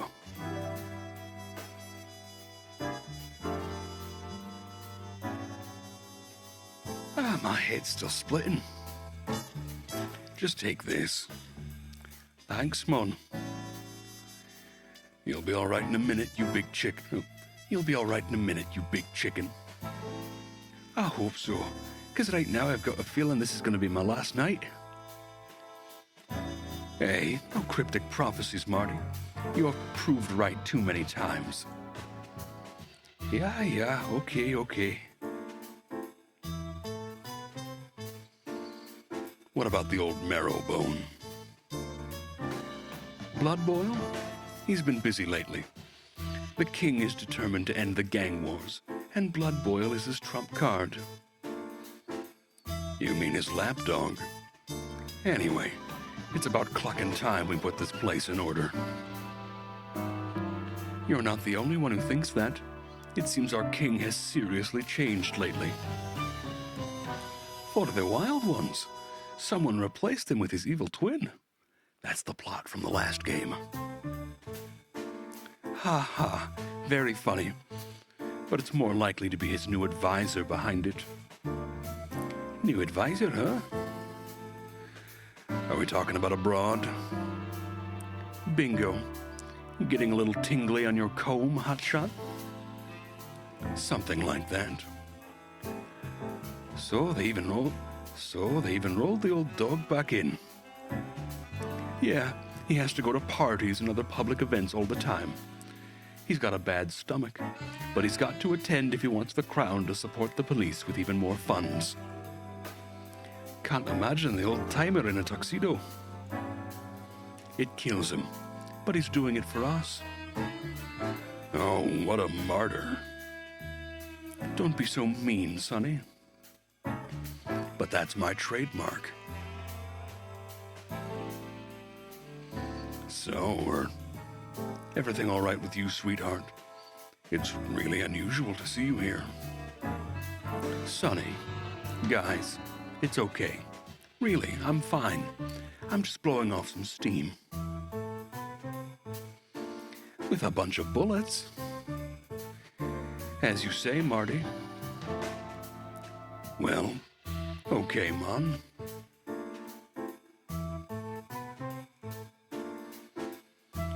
What have you heard about the Hive, Mon? I don't know much more than anyone else, Boss Bird, but there's big trouble in there. You mean the riots? Mostly, but not just that. After you brought the Wessler Empire down, smaller gangs have targeted the place.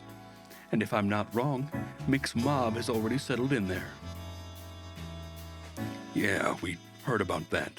The Golden Fang Clan. You think they're more dangerous than their silly name? It's hard to say yet. But Roach Town ain't our jurisdiction. You got it. The Hive remains off limits, and Blood Boil is adamant. Actually, that's part of why we're here, Mon. The Hive? You're not. Yes, my dear. We're doing this a little out of order.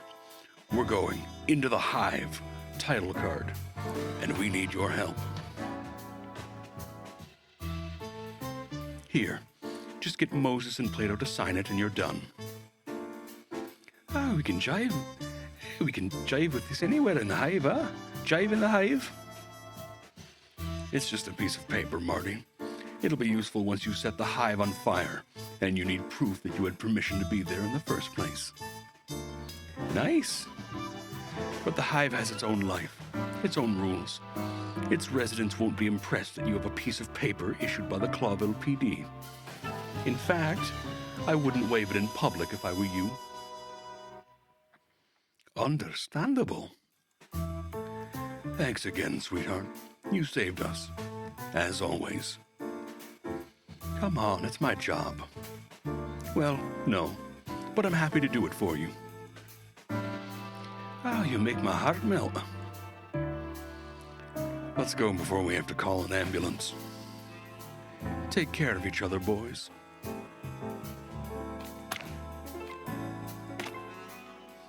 Got ourselves a codex entry. The King of Clawville.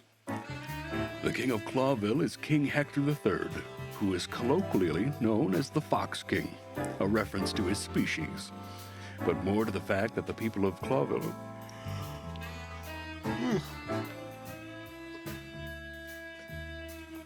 I yawn and a stretch real quick.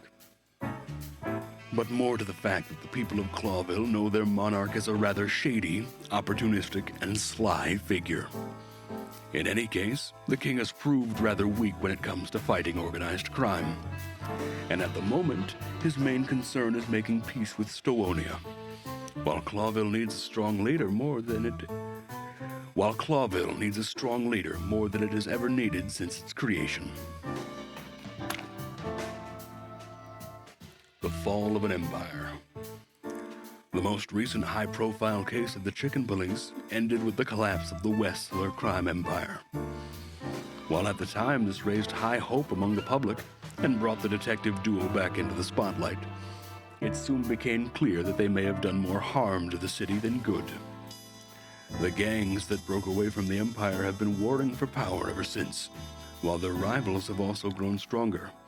The police are rapidly losing control, and the city is slowly drifting towards the edge of collapse. Unfortunate. What do you want? Well, let's see.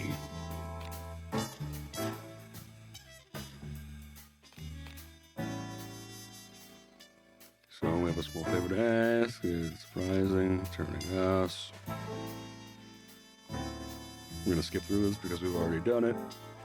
Maybe it'll change because we have the papers now.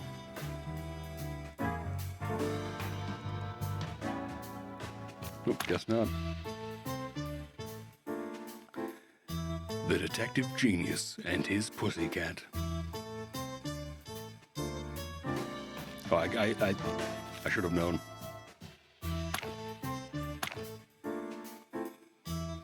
Unsigned permission to enter the Hive.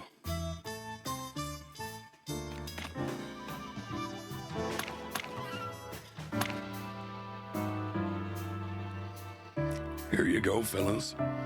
One scribble from you is enough, Moses, but you can sign it too, Plato. I'll pass. Oh, let's see. Done. It was a pleasure. I see you boys. Sonny. Yeah. We'll be keeping an eye on you. And don't forget, you're in our debt. Yeah, okay. Anything else? Nothing. Right now. Well, bye, fellas. Okay, so what exactly are we talking about? I get that we're snooping around the Hive, but what about Frank? And where does Mick come into it? Just relax. We'll go to my place and I'll show you. That's what she said. Stop clucking around. This is big. You're about to see how big. That's what she... never mind. Never mind. Moron. Okay, but all joking aside, I'm getting tired of being the last to know what case we're working on. Someone's got to be last, right? Don't be a jerk, Sonny. All right, but you know, an hour ago you weren't in any state for details. I know, but are you going to keep bringing it up? I hope that was a rhetorical question. Kinda. Okay. Speaking of things left unsaid, what's the deal with Laura? She dumped you because you got drunk? You got drunk because she dumped you? You know what, Sonny? You're totally right. Let's just keep our little secrets to ourselves. Suits me. Sometimes I feel like I have a boil in my brain named Sonny, bursting with macho pride, smothered emotions, and dangerous secrets.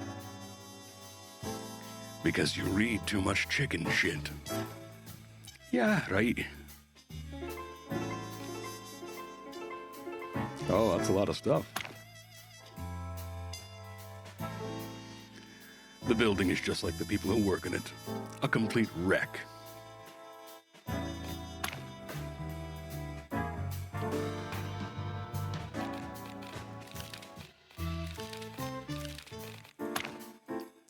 There's nothing to do but go forward. Let's go to the Hive. Zip's Cafe. It was once called Hot Dog, but recently the owner rebranded the place as Zip's Cafe. It's a cafe run by a raccoon called Zip, so it makes sense. The place is right on the border of the city and the Hive, so it's kind of a last resort. Or more like a limbo between two different kinds of hell. The largest and oldest cemetery in the Hive. This is where the bodies disappeared. And I don't think they walked away on their own 2 or 4 feet.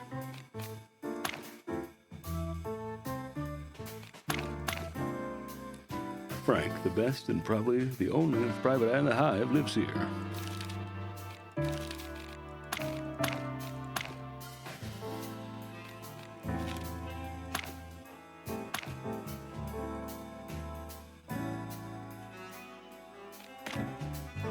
Okay.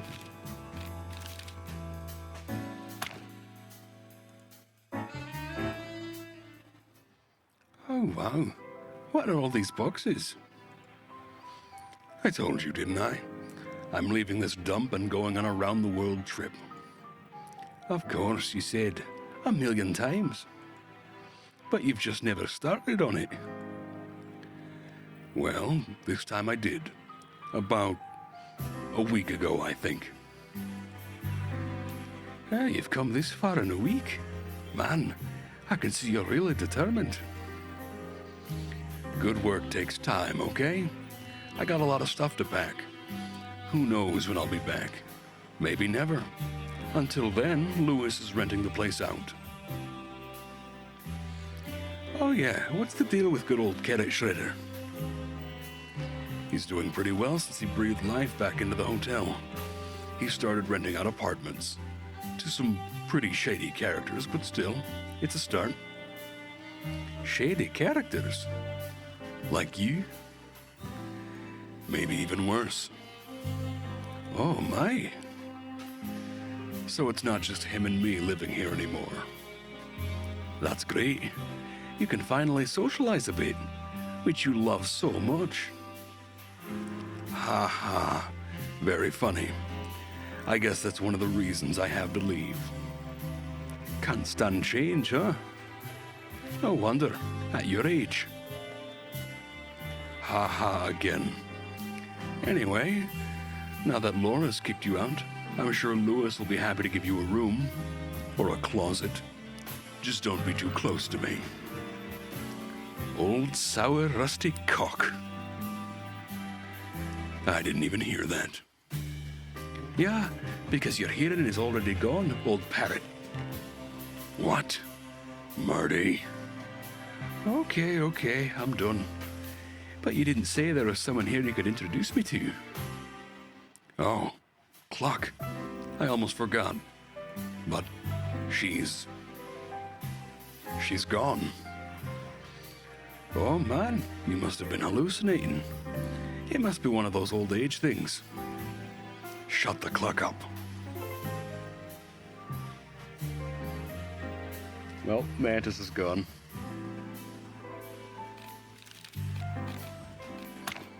Louis C. Hayworth, European Rabbit. He is an old friend, the owner of the Atlas Hotel, and therefore essentially my landlord.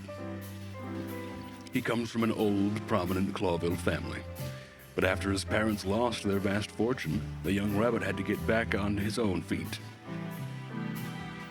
He's been up and down, somewhere in between now, but he'll do anything to get back into the top circles.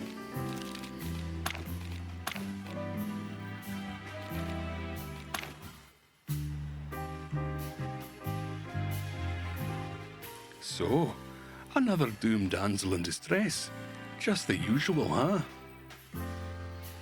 This is different, Marty. Because when she came to see me, I was dreaming about an old case. Remember the fly named Novak? Yup, it was a hell of a case. We almost ended up in the river. Twice. That's the one. So I was dreaming about that particular case. And then this woman came along, straight out of the Hive. It felt like... oh, it just couldn't be a coincidence. You mean, the Hive is calling us? As the flame calls the moth. Oh, that's poetic. And awesome. Thank you.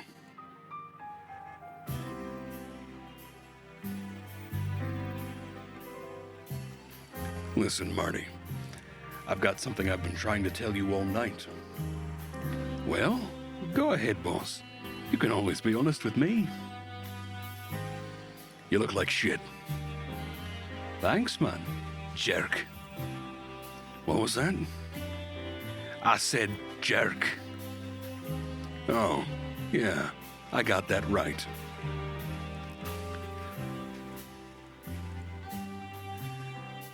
So are you going to tell me what happened with Laura or what?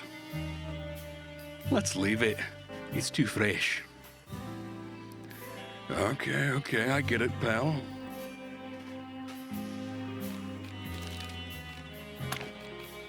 I mean, we're just going into the Hive. Anything else? Nope. No more there. Anything? I don't think so. Huh. This must be where you hide your huge corkboard full of photos and newspaper clippings with your lunatic conspiracy theory that the world is actually run by over-evolved hairless primates. Marty, you need help. Really. Don't be afraid to ask. But everything is so much more exciting in my head, and somehow more colorful as well. You know what? Good for you, Marty. Good for you. Yeah, good for me. Yeah. Wake up, you sword.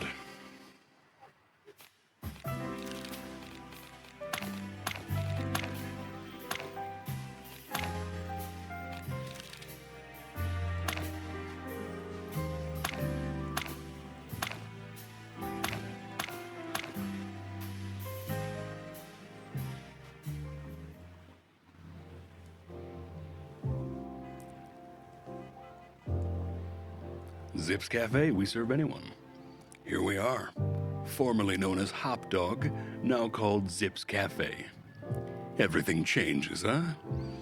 Zip, An ex-con raccoon runs the place. It's become something of a hangout for us. The last garrison between Clawville and the Hive. And maybe the last refuge of sanity. But more importantly, your last chance to get a good cup of joe. It's been a long time since we spoke to Zip. We haven't even visited the place since its reopening. Here's our chance to see what has changed. Zip will know what's going on around here. Time to say hello to the old trash panda. I heard that Zip renovated the place, but I didn't expect this. Like an amusement park, yeah? I like it. But how did he afford this? I don't know, and I don't care. Hey, do you think he knows what's going on in his neighborhood? This is the only place that serves animals and insects alike, Marty. The few bugs that still dare to leave the hive will surely swarm here. And you can get where you can get a cup of coffee, you'll talk too. Maybe, but the question is, will Zip talk with us? With us? Why not? We're loved by everyone. Of course.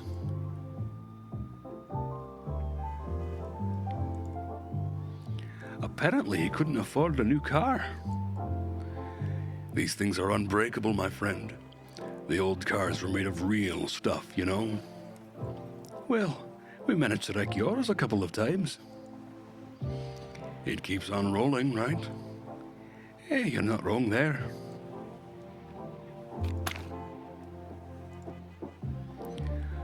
Honeyfall Tower is still beautiful. There's something otherworldly about it, right? Yeah, it gives me the chicken bumps. As a kid, I used to stare at that building a lot. I wondered what a magical insect wonderland was in it. Glamorous parties, fancy dinners, honey flowing down the walls. Then you grew up. Yeah, we snuck in once as teenagers. Instead of fancy parties, we found dirty bars and brothels, and we got a good old-fashioned beating. But we still loved it, you know. It was still a wonderland, but in a different way. That's quite a story. You should write it down in your memoir. Hey, how do you know about my secret memoir? Shit, Marty, I was kidding.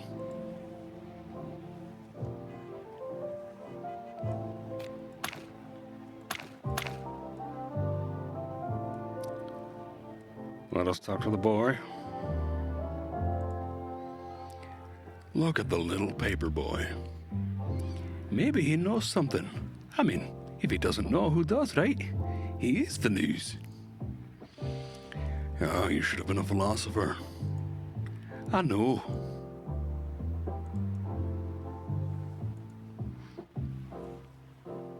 Hey, kid.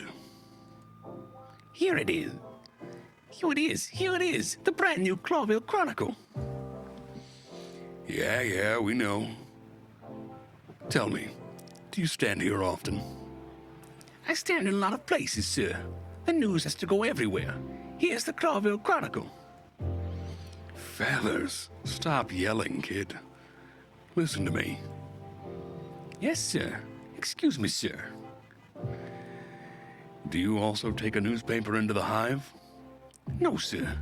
I mean, not since the last time, sir. Last time? The last time I took a paper to the hive, sir, an ugly fella made me eat it. All of it. It was quite a lot, and hot off the press. Made you eat it? What ugly fellow? An ugly monkey, sir. I don't know what kind, but it was a monkey for sure. I should know. I'm always being taken for a monkey. Well, I'm not. Anyways, he was well dressed, and one of his teeth was gold. Golden teeth? That's Mick. I don't know, sir. He didn't say his name. He just told me to eat that filth. Luckily, I only had 5 papers on me, but he and his bodyguards watched me eat all of them. They were fresh, sir. The ink was barely dried on them. What a mongrel. Yes, sir. But then he let me go, so I didn't mind. And I didn't eat anything that day anyway, so... Were you welcome at the Hive back then? Very much, sir. The insect folks were always kind to me. They were glad to finally hear from the outside world, you know. The Chronicle was the only Clawville paper that reached them, thanks to Pip. Pip? That would be me, sir. Messy Pip, at your service. I see. And tell me, Messy Pip, who do you work for? The master of all papers, sir. Mr. Mullen, of course. You mean Hercule Mullen? The one and only, sir. An old acquaintance. Tell me, where can we find him? He's inside having a cup of coffee and talking to Uncle Zip. Uncle Zip, huh? That's new. Okay, thanks, kid. Don't take any wooden nickels. Yes, sir. I hope not to, sir. Mysterious disappearances in the Hive. The police are totally helpless. Are the police totally helpless? Let's read about Pip. Messy Pip, ring-tailed lemur. A little newspaper boy who works for Uncle Mullen, and who isn't afraid of anything when it comes to the sanctity of the news. Snow, winter, storm, or wind, the news is sure to take wing.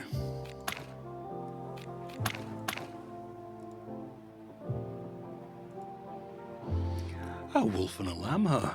Honestly, I'm a little worried about this picture. The two-headed animal with one head that wants to eat the other?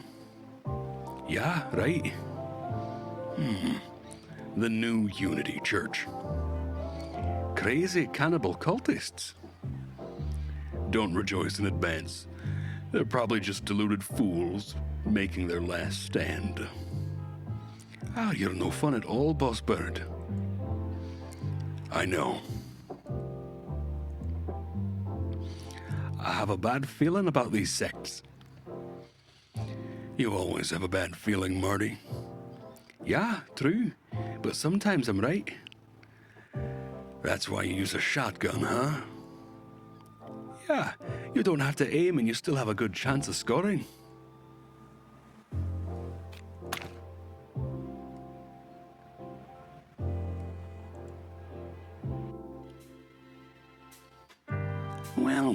Well, the bird of death has appeared. Good to see you too, Trash Panda. Barkeep, your best coffee over here right away. Oh hey, you're here too. Hooray. See, nothing changes. Only you're looking more and more like shit. I missed you too, Fuzzball. Oh, it's so nice to see old friends united. Ain't it, boys? Hey, Mullen, how's it going? Still alive, still alive. No more, no less. And sometimes that's all you need. And what brings you to? Wait, let me guess. A coffee menu with double information and one good dose of personal opinion, huh? Just a fact steak. Rare. No seasoning. Maybe a little salt. Well, you guys really don't change. Maybe it's the fact that the world happens to be collapsing around us. Well, at least we'll be here to see the end, a restaurant at the end of the universe. Oh, you boys really deserve each other. Oh, it's so uplifting to be around you.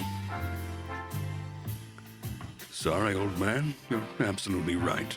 So, 2 coffees, Zip. Black and bitter. Like your life, sonny boy. Oh, it's beyond repair. Ha! Ain't that the truth?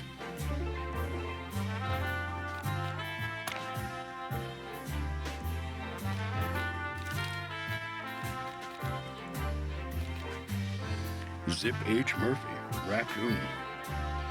Zip H. Murphy, a former criminal who, after giving up his sinful ways, worked first as a police informant and eventually opened a quiet little restaurant on the border of the city in the Hive. The place, now called Zip's Cafe, is famous for its fantastic coffee and serving both animals and insects alike. This says Hercules, but there was no S before, so now I don't know what to believe. Uncle Mullen is like the physical embodiment of the city, or rather, the city's better, now lost self. I've known him since I was a chick, and he's always been like family. He knows all about the things going on in the city, and always has a kind word for me.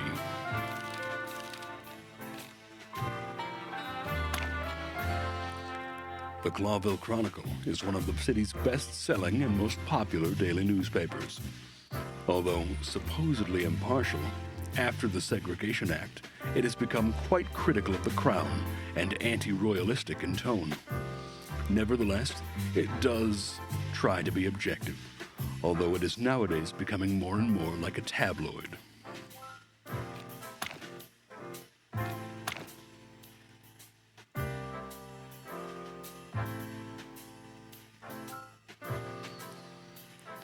So what's with this new church thing? Oh, you live in a cave or what, Sonny? Kinda. It's the new Unity Church, a fairly new organization led by a holy woman. Holy woman, huh? I know. There are plenty of crazy cults these days, but these ones seem to be different, for real. They collect a lot of money for the poor, free food, shelter for the homeless, and the like. I still don't like. Maybe you should go to their mass sometime, old cock. It would certainly do your manners good. I'll second that.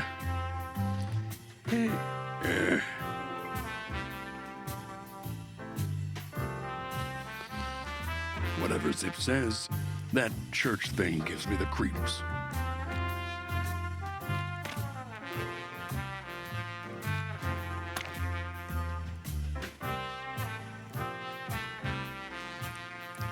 Hey, Uncle Mullen, how you doing? You still in the newspaper business? Oh, somebody's got to deliver the news, lads. Unbiased, impartial. Hey, can you still do that? Well, it's getting harder for sure. But let's not talk about an old beaver. How about you, my boys? Marty got so drunk Laura threw him out of the house. Well, Sonny's mixed up in some shady business again, and he's trying to kill us in the Hive. Ha! You two deserve each other. You two deserve each other. Yeah, right. That's what I keep telling him. But the Hive, now isn't that a dangerous place for cops these days, since the Segregation Act and all? We just have to take that risk. I see. You're in a heroic mood, sonny boy. Good for you. The trembling voice of a damsel in distress can work wonders. Ah, then I understand everything. Oh, that went so well the last time, did it not? Shut up, both of you.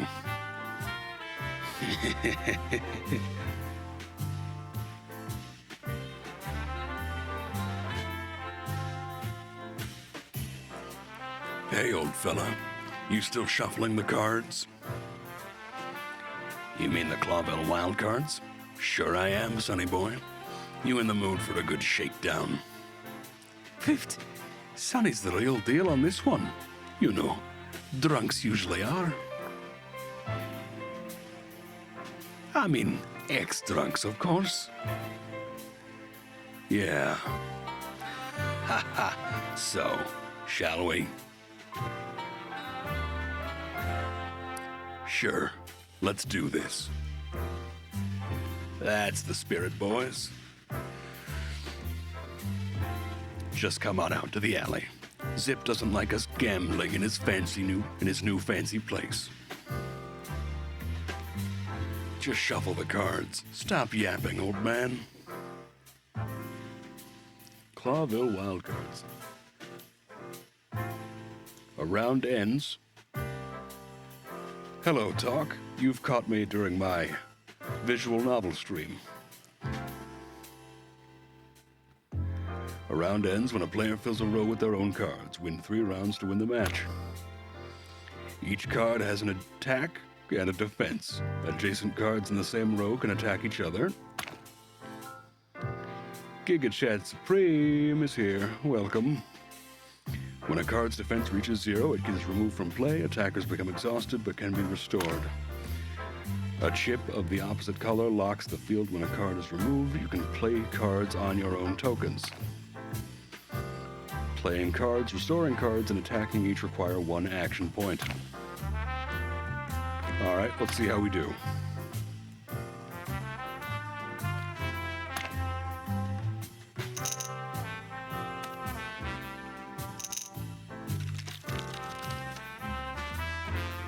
Oh, I see. Let's put a squid here, right?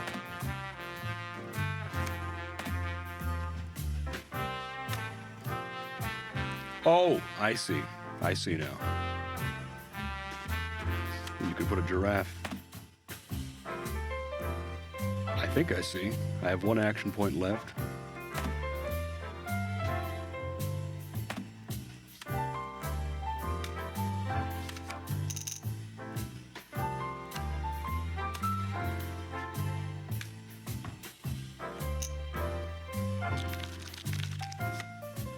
I see that.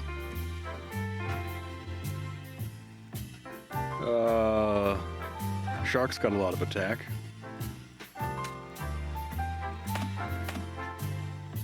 But not a lot of defense.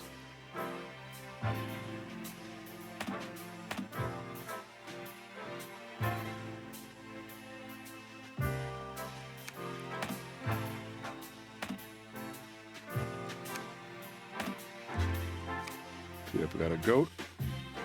The goat there.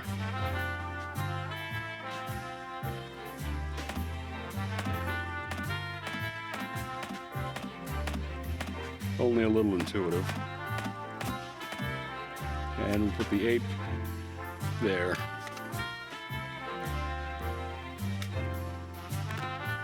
No, my ape.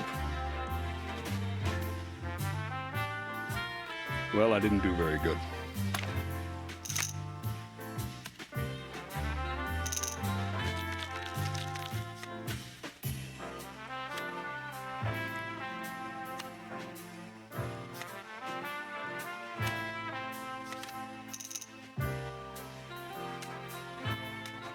Oh, a lot of defense on that whale.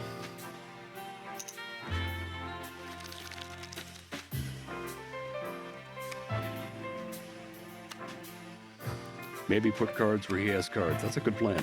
It's not letting me, though. Red border means I can't do it, I think. Let's surround that whale.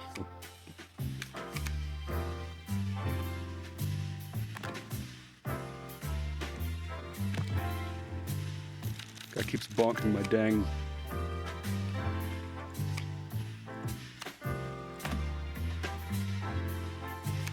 Put a squid there. Oh, this is a land thing. I'm not understanding this game so well. Forgive me. But I win. Somehow. Okay, I think I get it now. I think.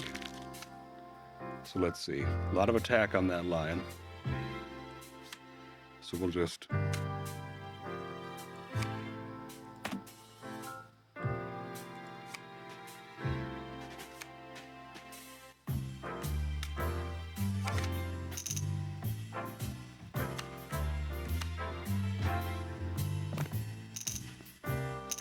Uh-oh. Put the whale there.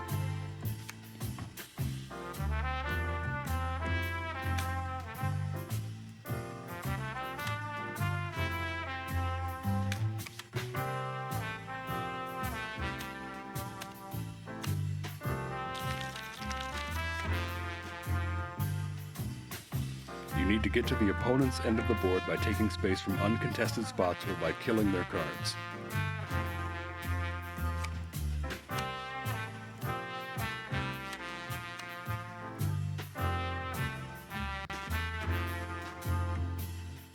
Yeah.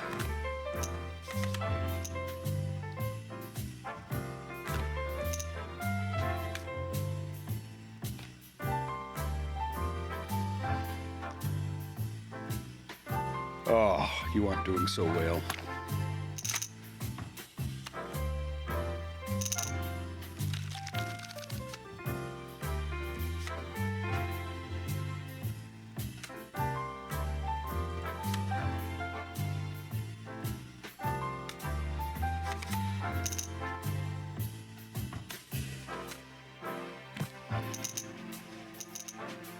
Well,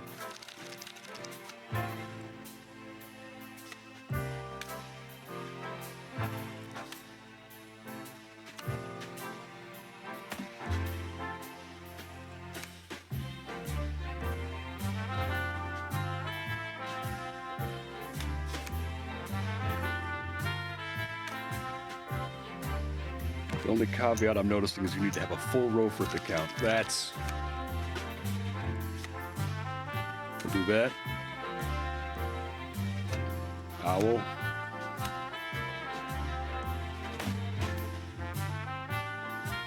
Get him.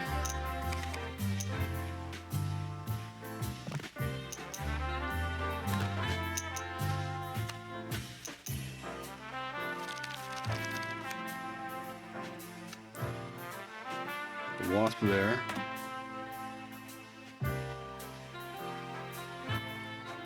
One full row of your own cards and you're good. Oh, okay.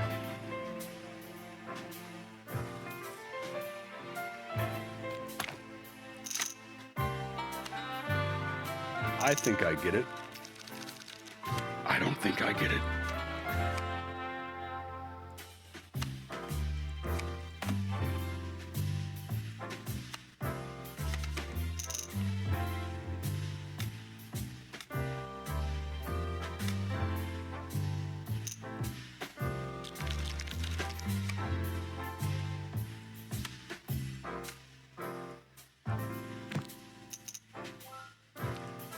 We'll replace that with a defensive walrus card. I just realized, does your sword have a gigantic forehead? Yeah, it's kind of a cone head situation.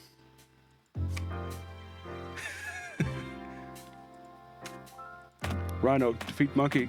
Nope, can't do it. And we'll put an ape of my own.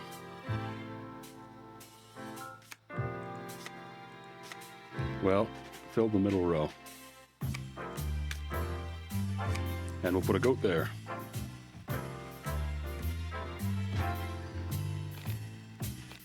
Your tactical prowess was unmatched. I don't know if that's true. Oh, you still know how to do this. Well, yeah, I've spent too much time playing cards in smoky bars. The past is just the past, Sonny. You know, the best thing about it is that it's gone. Is that some ancient beaver wisdom? Yeah, you know, there's some things I've done in my life that I regret.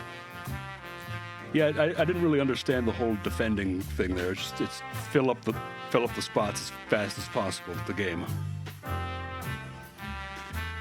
Oh, come on. You're a goddamn saint, you buck-toothed beauty.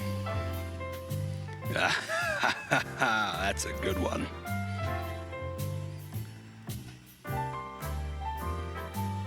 Literally just having move count wins the game instantly. Yeah,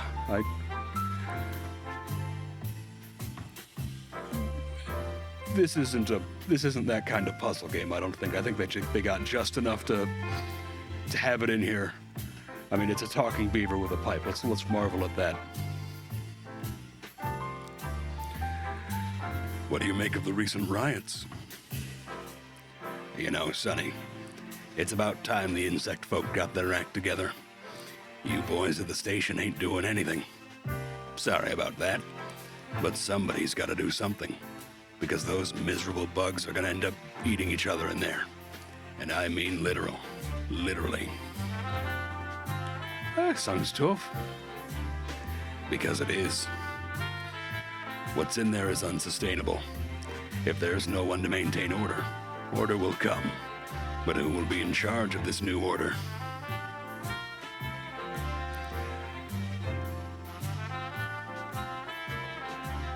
Animal people. It's a wild world. The criminals? The gangs? As you say. Giga Chad Supreme, I think you'd be good at being in charge of the new order. As you say. And the insects will drown in misery, being exploited, no one hearing their cries for help. So yes, there was a great need for riots, and in my bones I feel like the worst is yet to come. One big, all-out uprising. I didn't know you were such an insect rights activist, you eager beaver. Insect rights my ass. I just can't stand injustice and the privileged few oppressing the unfortunate masses. I just can't stomach it. I come from such a litter. Yeah, the best kind, Pops. Never change. I'm not planning to do that. Let's ask him about segregation. What do you think of the Segregation Act? What do I think? Ha! That law spits in the very face of what the whole city was supposed to stand for.